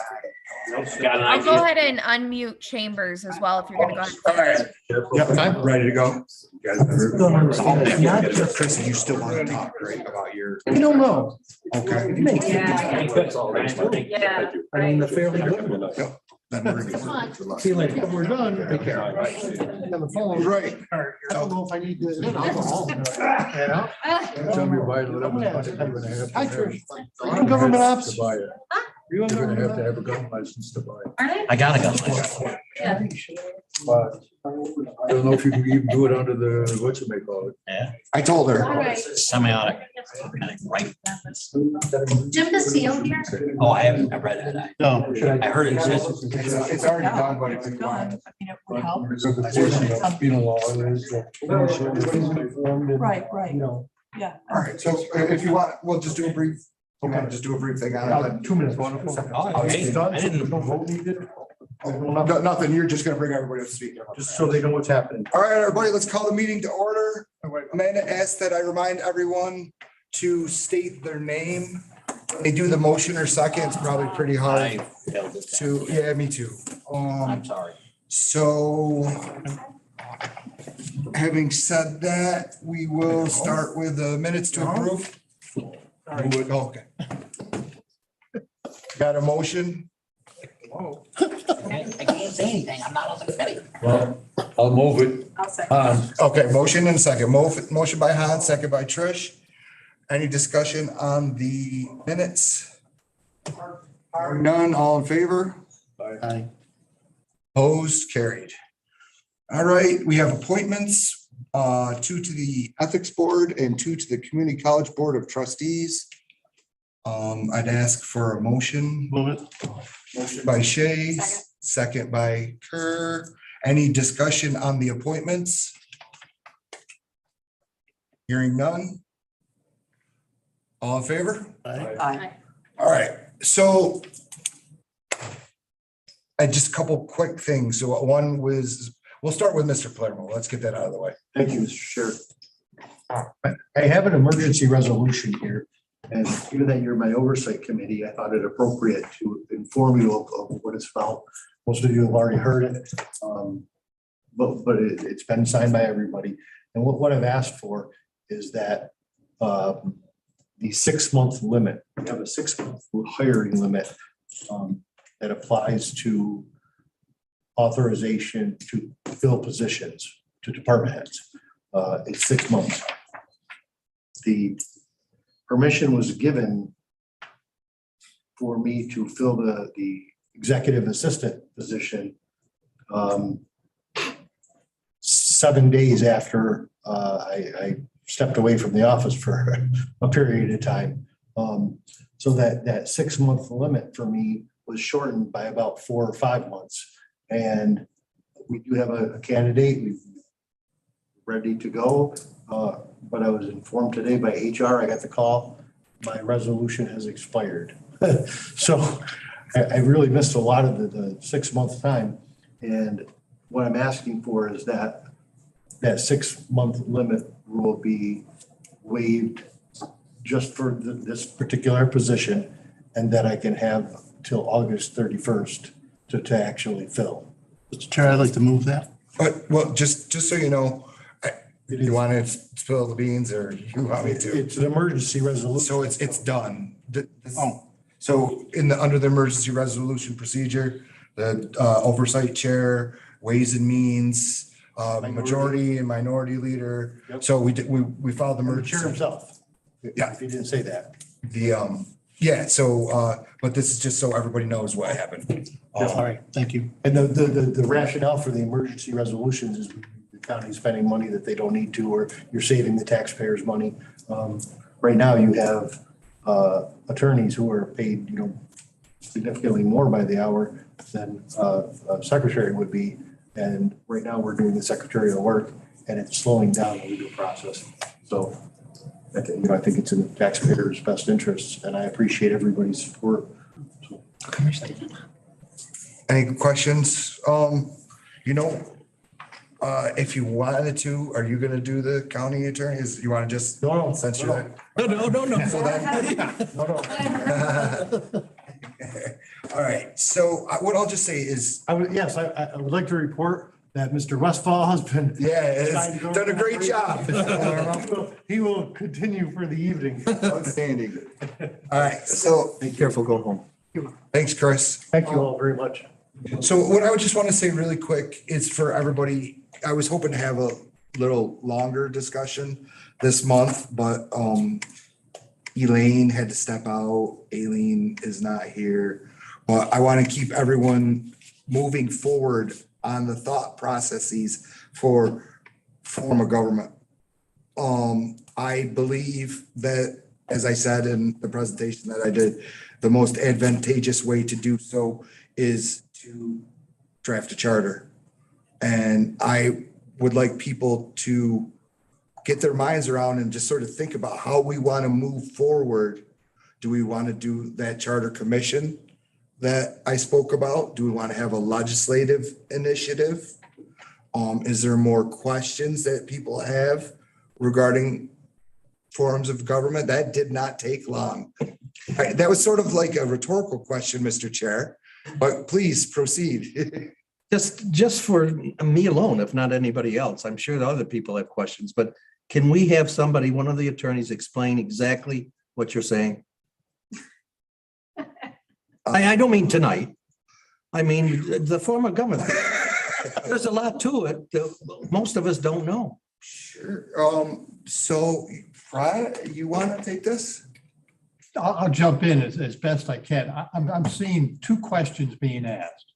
I believe what Mr. Petrus is presenting is asking his body to consider what the process to consider changing the form of government should look like. Do you want to have it as a legislative committee appointed by the legislature as a whole? So it's legislators. Do you want to have a charter commission, which will be comprised of individuals or categories of people that this group chose, and have that charter commission or the committee do its investigation, report back to the legislature as far as what its conclusions were, and then go from there? Am I close? You're absolutely correct. I would only add that Please do. well, this is sort of hopeful at best, but I would like that ultimately that body to produce the document, the charter. I had left that out, but yes. Yeah, so No matter what that body is, no matter if it's us or a committee. right, so I'm just asking, because at the end of the day, we need the support from hopefully 15 or 11, whenever we get it done, legislators. So from the beginning, I'd like to start, with, for lack of a better term, an olive branch. How do you guys want to go about it? So let's think about that process and not forget, and just let the form of government resolve. Did you have Fred first and then? I just wanted to pick up the second part of the question was raised by the chairman as far as so Chris was talking about the process. The chairman was looking at the substance. What happens when you change your form of government? Because from a 64,000 foot level, what you're doing is transferring legislative power to an executive, however that's arrived at. That changes appointing authorities, that changes approval authorities. And I think what the chairman's asking, and please jump in, is he wants to make sure that this group and the charter commission or the other commission understands what that looks like. Absolutely. So I see them as two different issues, and I think that's what I heard. Dave, maybe we could sit down, like have a beer or something. We can go over. Don't drink, Chris. And you never tell a lie either. No, I really, No, what I mean? That's just what I'm thinking, that maybe I could explain. I'm confused about it. I think maybe I'm the only one that's confused. No, I'm sure you're not. I'm sure you're not. Explanation before we get to which committee's gonna do it. That's my opinion. All right. I have talked a lot about it and I'm still not straight. Yeah, well, Honest with you. let's, because we're not gonna accomplish anything tonight. And why do I feel flanked? So let's just think about the process, what people are interested in. I don't really want to go too much longer, but I guess we're gonna go into July anyway. Well, I think, again, Mr. Chairman, I think if somebody, Fred, Chris together, Fred alone, just sits down a half hour with us, explains it step by step. Sure. Yeah. That's the way I would like. Absolutely. And I want you to understand that I get that not everybody was here when Dr. Benjamin came. And not everybody is a nerd like me and like just reading this stuff at home. So whatever we need to do for the buy-in from everyone, let's do that. I thought we could get to the point where we started drafting a document or thinking about how we were going to go about drafting a document. Maybe not. Maybe if that's what everyone wants, maybe we need to spend a little bit more, spend money and have another, I'm not really inclined to have another, alphabet soup academic come in. I think Fred could explain it very well. I know Dr. Benjamin, I know he was here several years ago, but he was old then. Nothing against that. Hey, no. But I don't think he'd even come back again. But that was a great We got the Maxwell presentation. We have a broad, we have a depth of, resources we can draw from around here. We're just in our own. I agree. I would think. I agree. But Fred, yeah, just your thoughts there, because he's voluntold you. Were you thinking of a special legislative meeting just to have that as the topic? So that was the entire focus as opposed to regular, at a regular legislative meeting, there tend to be other issues that crop up. I would like just a special legislative meeting because, again, this is the history, this is the future of the county. I mean, once we do it, it's here unless we change it again in 4 years or whatever. But I think it's that important that we need an hour's time from the county attorneys to explain it. Maybe I'm the only one, but So it's a very important thing. I'm not against. No, I understand. I'm just trying to figure out what it is that you want Fred to understand. So we have the charter is the mechanism by which you can either create a home rule, well, no, definitely create a home rule government, but either have an appointed or an elected executive, as well as defining the responsibilities of the legislature. Is that what you want, Fred? I'm thinking out loud now, which is always dangerous at 7:15. But Chris, as you know, there are a couple different forms. And one of the big differences is it a pure executive that's elected by the voters? Or is it a appointed executive appointed by the legislature? Yeah, that's exactly what I'm saying. Yeah. So those could be teased out at a hopefully no longer than an hour meeting. So you would explain like Tompkins versus Onondaga. I That thought what- a little bit, the fun with the alternate form of government law is you can mix and match and combine the duties and responsibilities under all four forms or from all forms. So Tompkins may not be a pure executive. They may have pulled. Yeah, they're a county manager form of government, like the charter. They have pulled some of the responsibilities from other places. Oh, definitely. The charters are all poached from other charters, Find a good one. It's something about plagiarism and art. Yeah. So is that what everybody is thinking to move forward? Is that, I'm only one person, but I'd certainly like to hear something that when I have the future about. yeah, Thank, Mr. Chairman, I don't sit on your committee, but I do have a comment. Absolutely. I concur with the sheriff, the chairman. It's all the same.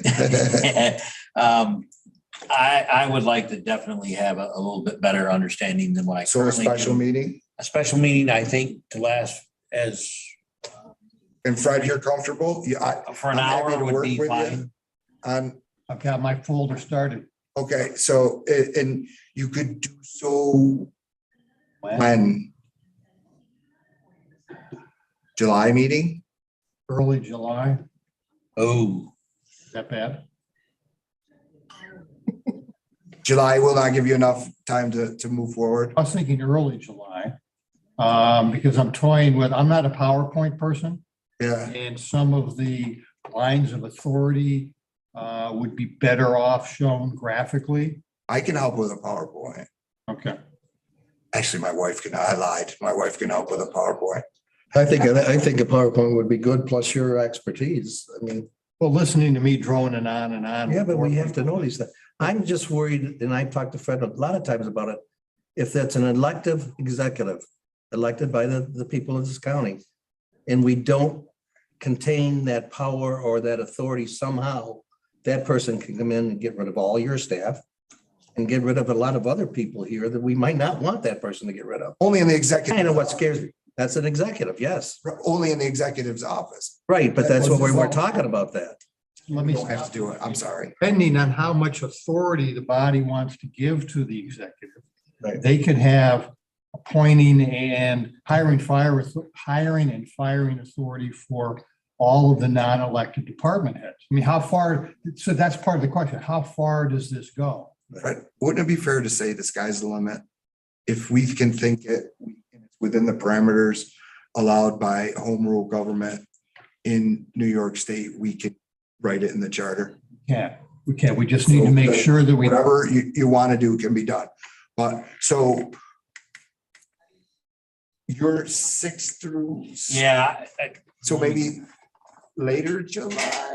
Oh, that, I'd rather have more time than not enough. So is everybody good with later July? Any concerns or anything there? Fred, that's a special meeting, not an executive, right? I'm thinking that's from my perspective, if it's just focused on that topic, that might be easier. So For a special meeting. not an Special ex- meeting, correct. Would it be better in executive because it's, Oh, no, it can be done. all right, so the public is going to be heard. Okay. All right. So anytime after Everybody clear? 11th, Mr. Strong will be back. Would it be fair to say that Mr. Westfall and the chairman work together? Because I don't see inserting myself in the middle of this. You guys, I mean, I'm happy to help with you, but in terms of setting a date for the special legislative meeting, Chair, can I just get a little sample? What about an hour before our full ledge meeting in July? At 5 o'clock, we all got to be here anyhow.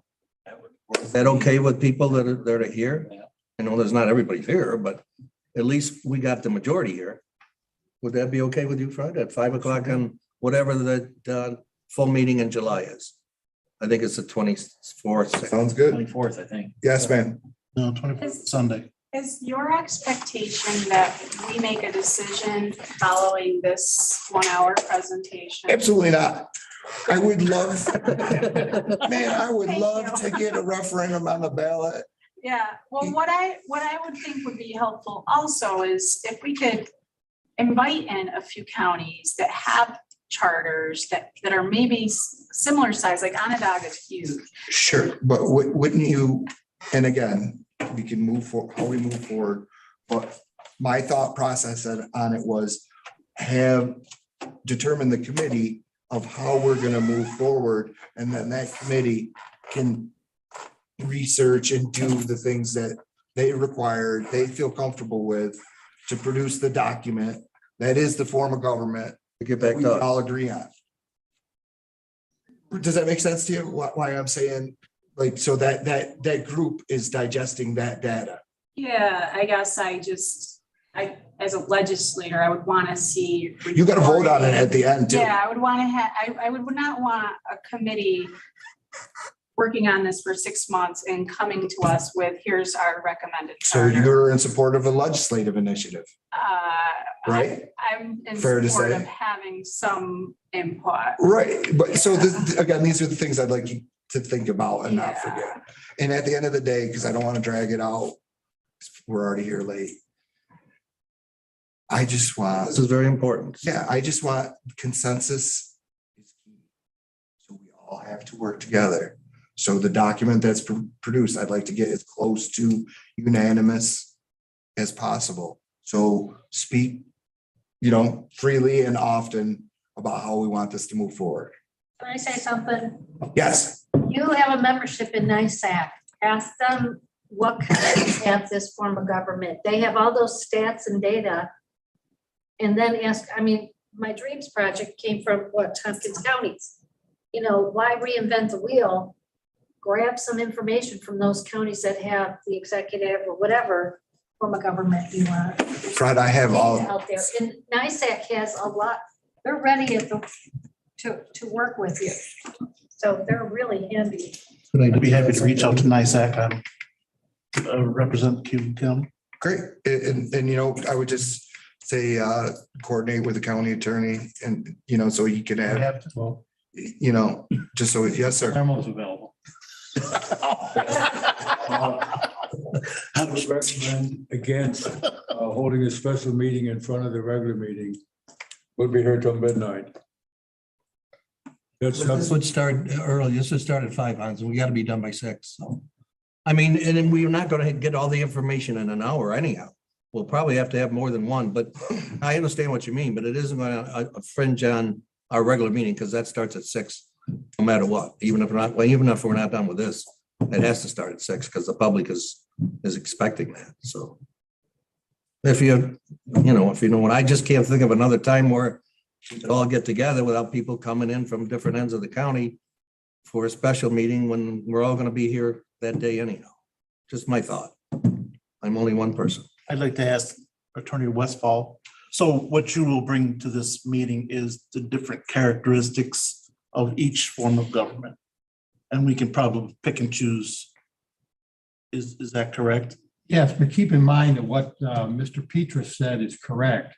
Given the way the law is set up, we can pull from any of the forms of government that are there.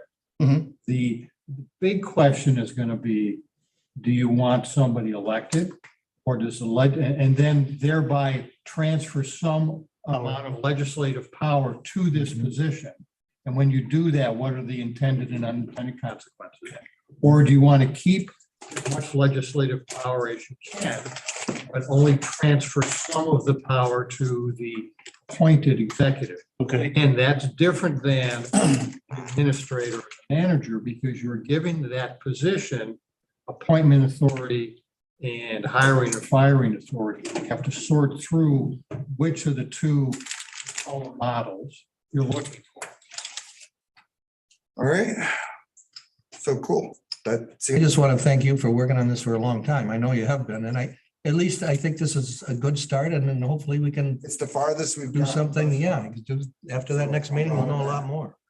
Right, and let's just keep trying. Right. All right, cool. So let's get this done. So we got the appointments done. Cheryl, Huey, Katie Lacy, I don't believe they're on, and they don't have, they didn't submit a report, I don't think. So hearing nothing and contradicting that, Amanda, she was on. is on. Yep. Maybe. Yep, she's on. Sheila, can you hear us? Amanda, is Sheila on? I do see that she's on, but I don't see her unmuting. So she submitted her report. I know that she wanted to be, I think she just unmuted, so I'll let her talk. Yeah, I sent you out the parliamentary procedures, uploaded it to the Dropbox so you guys could look at it. If you have any questions on that, Fred is going to give you a little presentation on that, and go over some of the things that you do at legislative and committee meetings, and help you get through some of the questions you have as far as tabling and you know, if you want to change the resolution, if you want to amend a resolution, how you can take a resolution apart and just vote on part of it, that type of thing. Amanda's tracking all the financial disclosures. They're coming in real good. We're still working on county policies. We've got some that will be coming up next month, and we're still looking for a date to set for the employee recognition. Any questions? Sure. Yes, sir. Yeah, Sheila, it's Dave. I've got a couple Dave. questions. Sure. Thank you for setting this up for a half hour early, because Fred's coming in a half hour before our full ledge. Yeah. And talk about the policies, procedures, the tabling, all that stuff, right? Yes. Okay, so that's on the 21st, I believe. Thank you for doing that. And I know some people, Sheila, had some problems with where Ledge 4 was last month on the agenda.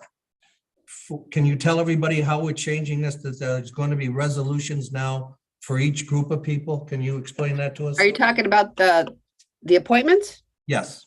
Yeah. Appointments and reappointments. Appointments and reappointments. So they will be done at the end of the meeting. They're still going to go through each committee now. So they will be on each committee agenda. But at the end of the ledge meeting, there will be a resolution for each board or agency. They will be done separately that way. But if you have 5 people on the same board or agency, they will be done together. I appreciate that. I know you worked with Fred and Chris on that, and all of us worked together on that. I think it's the easiest way. People got mixed up because last time, normally they're at the beginning and they're not a ledge, and that's what I think messed people up last time. So I think this will be a lot easier for everybody, just so the history, has changed a little bit. They'll be at the end. It's a more formal way of appointing somebody. They still have to sign the book down in Sue's office. They will still Right. get an appointment letter, but this is something that is done by resolution, so now it will be certified. Okay, thank you for doing that. Welcome. Any further questions for Sheila? All right, thanks, Sheila. Thanks, You're Sheila. welcome. Fred, I think Mr. Palermo gave his report earlier. good enough. I didn't know if you wanted to add I anything don't have anything yet. Thank you, Mr. Peters. further. Backs me. Sue. It's the only chance I really get to talk to all of you, so I do have a couple things. I did go to the NISAC 2Cs, conference celebrated the 100 years of county clerks, a year or two too late, but because of COVID, but it was really an important conference.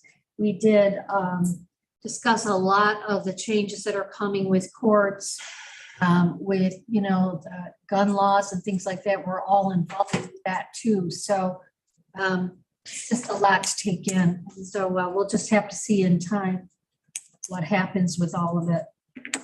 We have to move with the changes though. The Dreams Project, I sent a memo out to all the department heads to let them know we weren't accepting any new boxes to be stored. Anybody could send over shredding if they wanted, but no new boxes to be stored. Only 2 departments really had a problem or we're coming up with solutions for them. But that's a really good sign for our county when you think about it. They aren't adding more to the center. So we have a meeting with Christine Bianco about one of her departments, but for the most part, a lot of her departments in social services, they've been scanning for a while. So we haven't gotten any new, but there's a couple that we are going to have to come up with a solution. Mm-hmm. And then also family court, they have more than 1,000 boxes over that, but I oversee Supreme Court, not family court, not surrogates court. So we're going to have to deal with all of their things. And, they're going to have to come up with a solution. Office of Court Administration in New York State is really going to have to come up with a solution, but they were like, what? So, we're working with people on it. We certainly don't want to make this a hardship. Our imaging vendor was here for 1.5 days. They thought it'd take 2 days, but we're really organized. They were really surprised at all the work we did prior to them coming. So we did that, and Tom Bunn saved us. Thanks, Tom, because we realized that connectivity in the record center wasn't as we need it while we were over there with, our laptops and everything and getting everything ready and going through boxes and everything. And so he saved the day. Let's see. So the people that have been working like crazy, Michael McNeil, Bonnie Thomas, Chad Exon, and then Don Wolf and Shelley Patterson, being over in the record center when it's hot, it's hot. When it's cold, it's cold.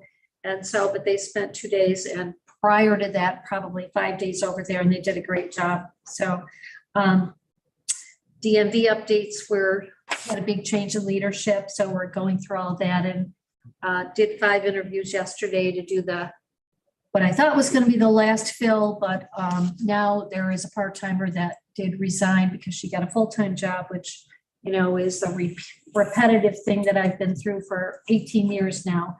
So I want to make a change with that, but I'm not going to talk about that tonight. We've been really busy because of all the dealer work that's come up, all the registration renewals, everything, boats, and, people finally can buy an automobile. So really busy. And then May 2023 is a special time. The deadline that everybody who wants to travel by air in the United States will have to have either a passport or an enhanced driver's license. So you're going to see a lot of promotion by the state, federal government on this issue. We are going to be socked. We are going to be, passports will be delayed and things like that. Again, this is a big, big change for the United States, people in the United States. So, given that, we're planning to do some extra work and extra hours probably towards the end, because there's a lot of people who will wait to the last minute. A lot of people won't know about it. So big change, and I just wanted you to be aware of that. I personally want to thank Chairman Gould. We had a big problem on a Friday afternoon near Memorial Day, and Spectrum, our system went completely down. Spectrum is like, we'll be there next Wednesday. Like, no, that's not going to happen. So the state DMV got it behind it, and you got behind it, made phone calls, and they were there on Monday. It still wasn't good that we were down that whole Friday, but they saved us because it would have been disaster on Memorial Day week to have that happen. Our county historian that office does a multiple of things, but they really reach out and do that. So they located and sent photos to Auburn City Hall for the city clerk, and photos of the merry-go-round theater for the Rev Theater, old photos that they were looking for. So that was good.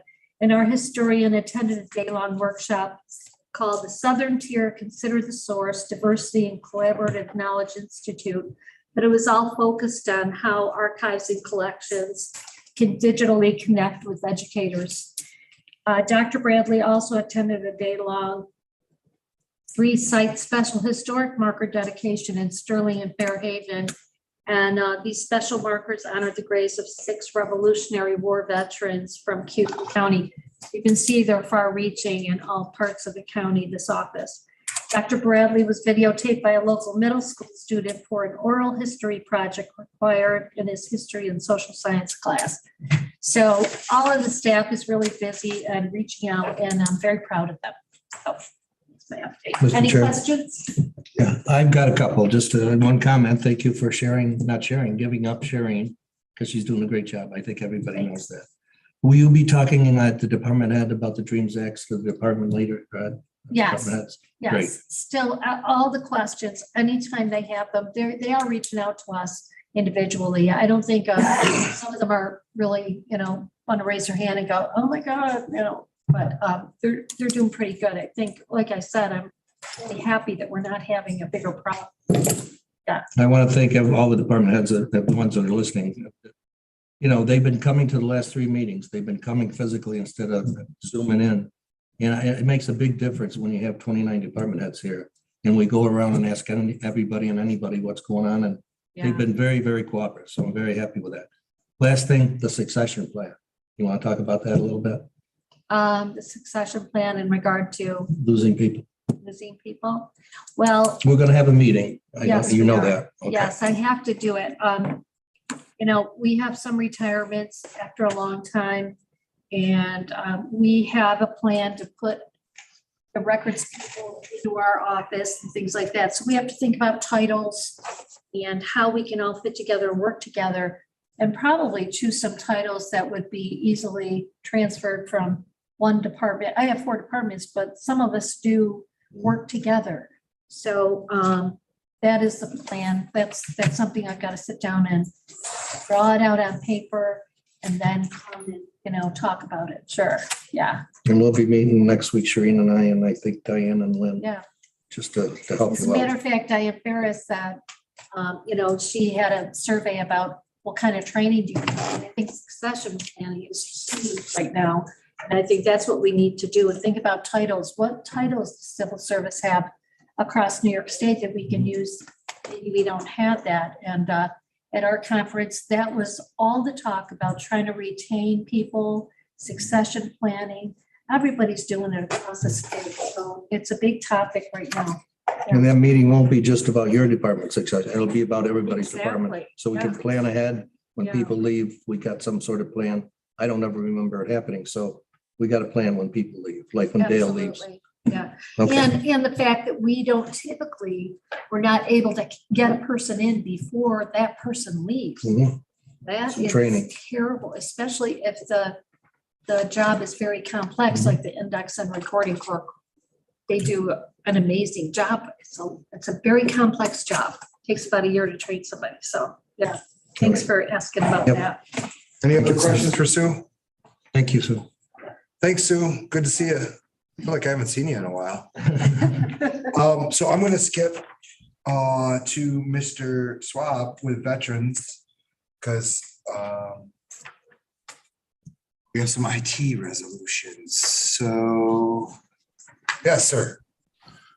Yeah, I didn't submit a report, but we went through Memorial Day. We had our vet van in the parade. We gave away over 200 flags for cemeteries and the markers as well, about 50 of the markers. And other than that, I'm in the process of interviewing for the deputy director position. I got 13 applications. One is already bowed out, and waiting for replies on emails from the others. So those are the highlights for me. Actually, No, go, you're the question chair. first. Do you, and I might not be in the right place, but a constituent asked me, who maintains veterans, the park? Veterans Park, that's the city. The city does that? Okay, thank you. City, it's in the, a lot of people don't know that. They think it's a county Veterans Park. It's actually owned by the city. Okay, thank you. That is something we're working to address as well. That's a long-term project. Thank you. Yes, Mr. Kev, do you have any idea when you may fill that assistant position? As I said, I just got I was waiting for one more of the applications to come through.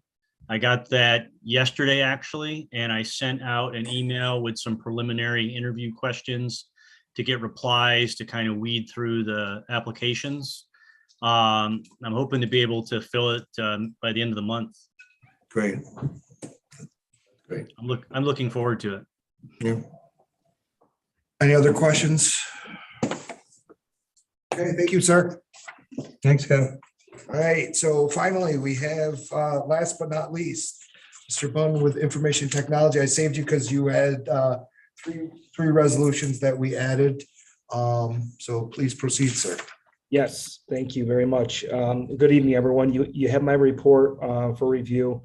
Obviously, if you have any questions, I'd be more than happy to answer them. In terms of some information behind the three resolutions I do have up for consideration tonight, I just wanted to provide you some background on those. So basically, those three resolutions are for the creation of three different positions that are currently being filled right now with our computer consultant company, Entree. And on June 1st, this time last week, I actually provided them with notification to dissolve our managed technical services agreement effective through the 30th of June.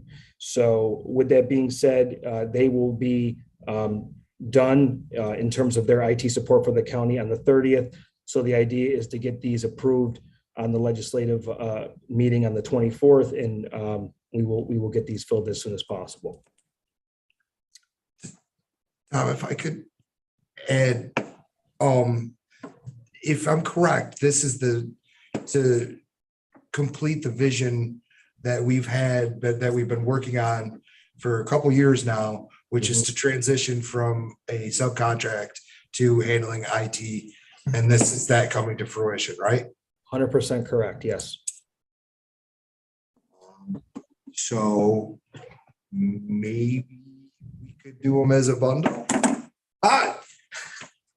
There it is. All right, Tim Lattimore, comments.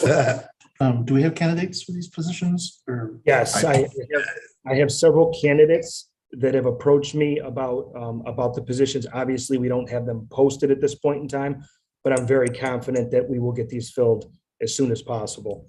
And as you know, I did bring these, as a potential to bring these as an emergency resolution, only with the potential to, basically look at a continuity of operations as far as IT is concerned. I was almost nervous that the vendor might try, I don't want to say shadiness, but just try to maybe pull services early. And I was just trying to prevent, that from occurring and us to be caught with no IT support. So that's why I attempted to do that in the beginning, but I'm very, very confident that we have qualified, applicants to fill these positions ASAP. So we won't skip a beat at the end of the contract. No, we won't. Excellent. Thank you, Tom. First, Mr. Chair, then Mr. Strong, then Mr. Petcher. Yeah, I just want to thank Tom and Hans for working this out. They met. I remember as department head for a lot of years, the department heads had trouble talking to individual legislators, especially Ways and Means Chair. Hans, thank you for working with Tom on this, him explaining it to you, you understanding it and getting this through. I appreciate it very much. And thank you, Tom, for doing it. Of course, I just want to be clear, I chaired Ways that you weren't referring when I was Ways Chair, right? No, not when you were. Absolutely not. Absolutely. All right, so then we had the chair, then Mr. Strong. Tom, Mark Strong, just want to make sure that these people that you're looking at, they've all been through the civil service hiring or interview phases or whatever, however that is. We're not, overstepping them folks. No, not at all. They will go through the same process as any other candidate. All right, thank you. Great. Thank you very much. Mr. Petcher, And move the bundle. Second. outstanding. Any discussion on the bundle as moved? Hearing none. There we go. I just want to make a comment Go that for it. I appreciate your comment about how long we've been working on this for and to see it come to fruition. Every once in a while, we get something. Yeah, it's really great. And I think we've already seen the impact that Tom has had on county operations and support through in-house IT services. So this is great to be at this point. Agreed. I agree with Trish. It's 100%. Individuals that respond quickly and efficiently, Outstanding. and they've done a great job. Any other discussion? Hearing none, all in favor? Aye. Opposed? Carried. I believe that wraps up government ops. Motion to adjourn. Motion by Trish, second by Mr. Petcher, and all in favor? All right, bye. Everyone, good night. That was a good meeting. Thanks, Fred, for standing up and presenting to us.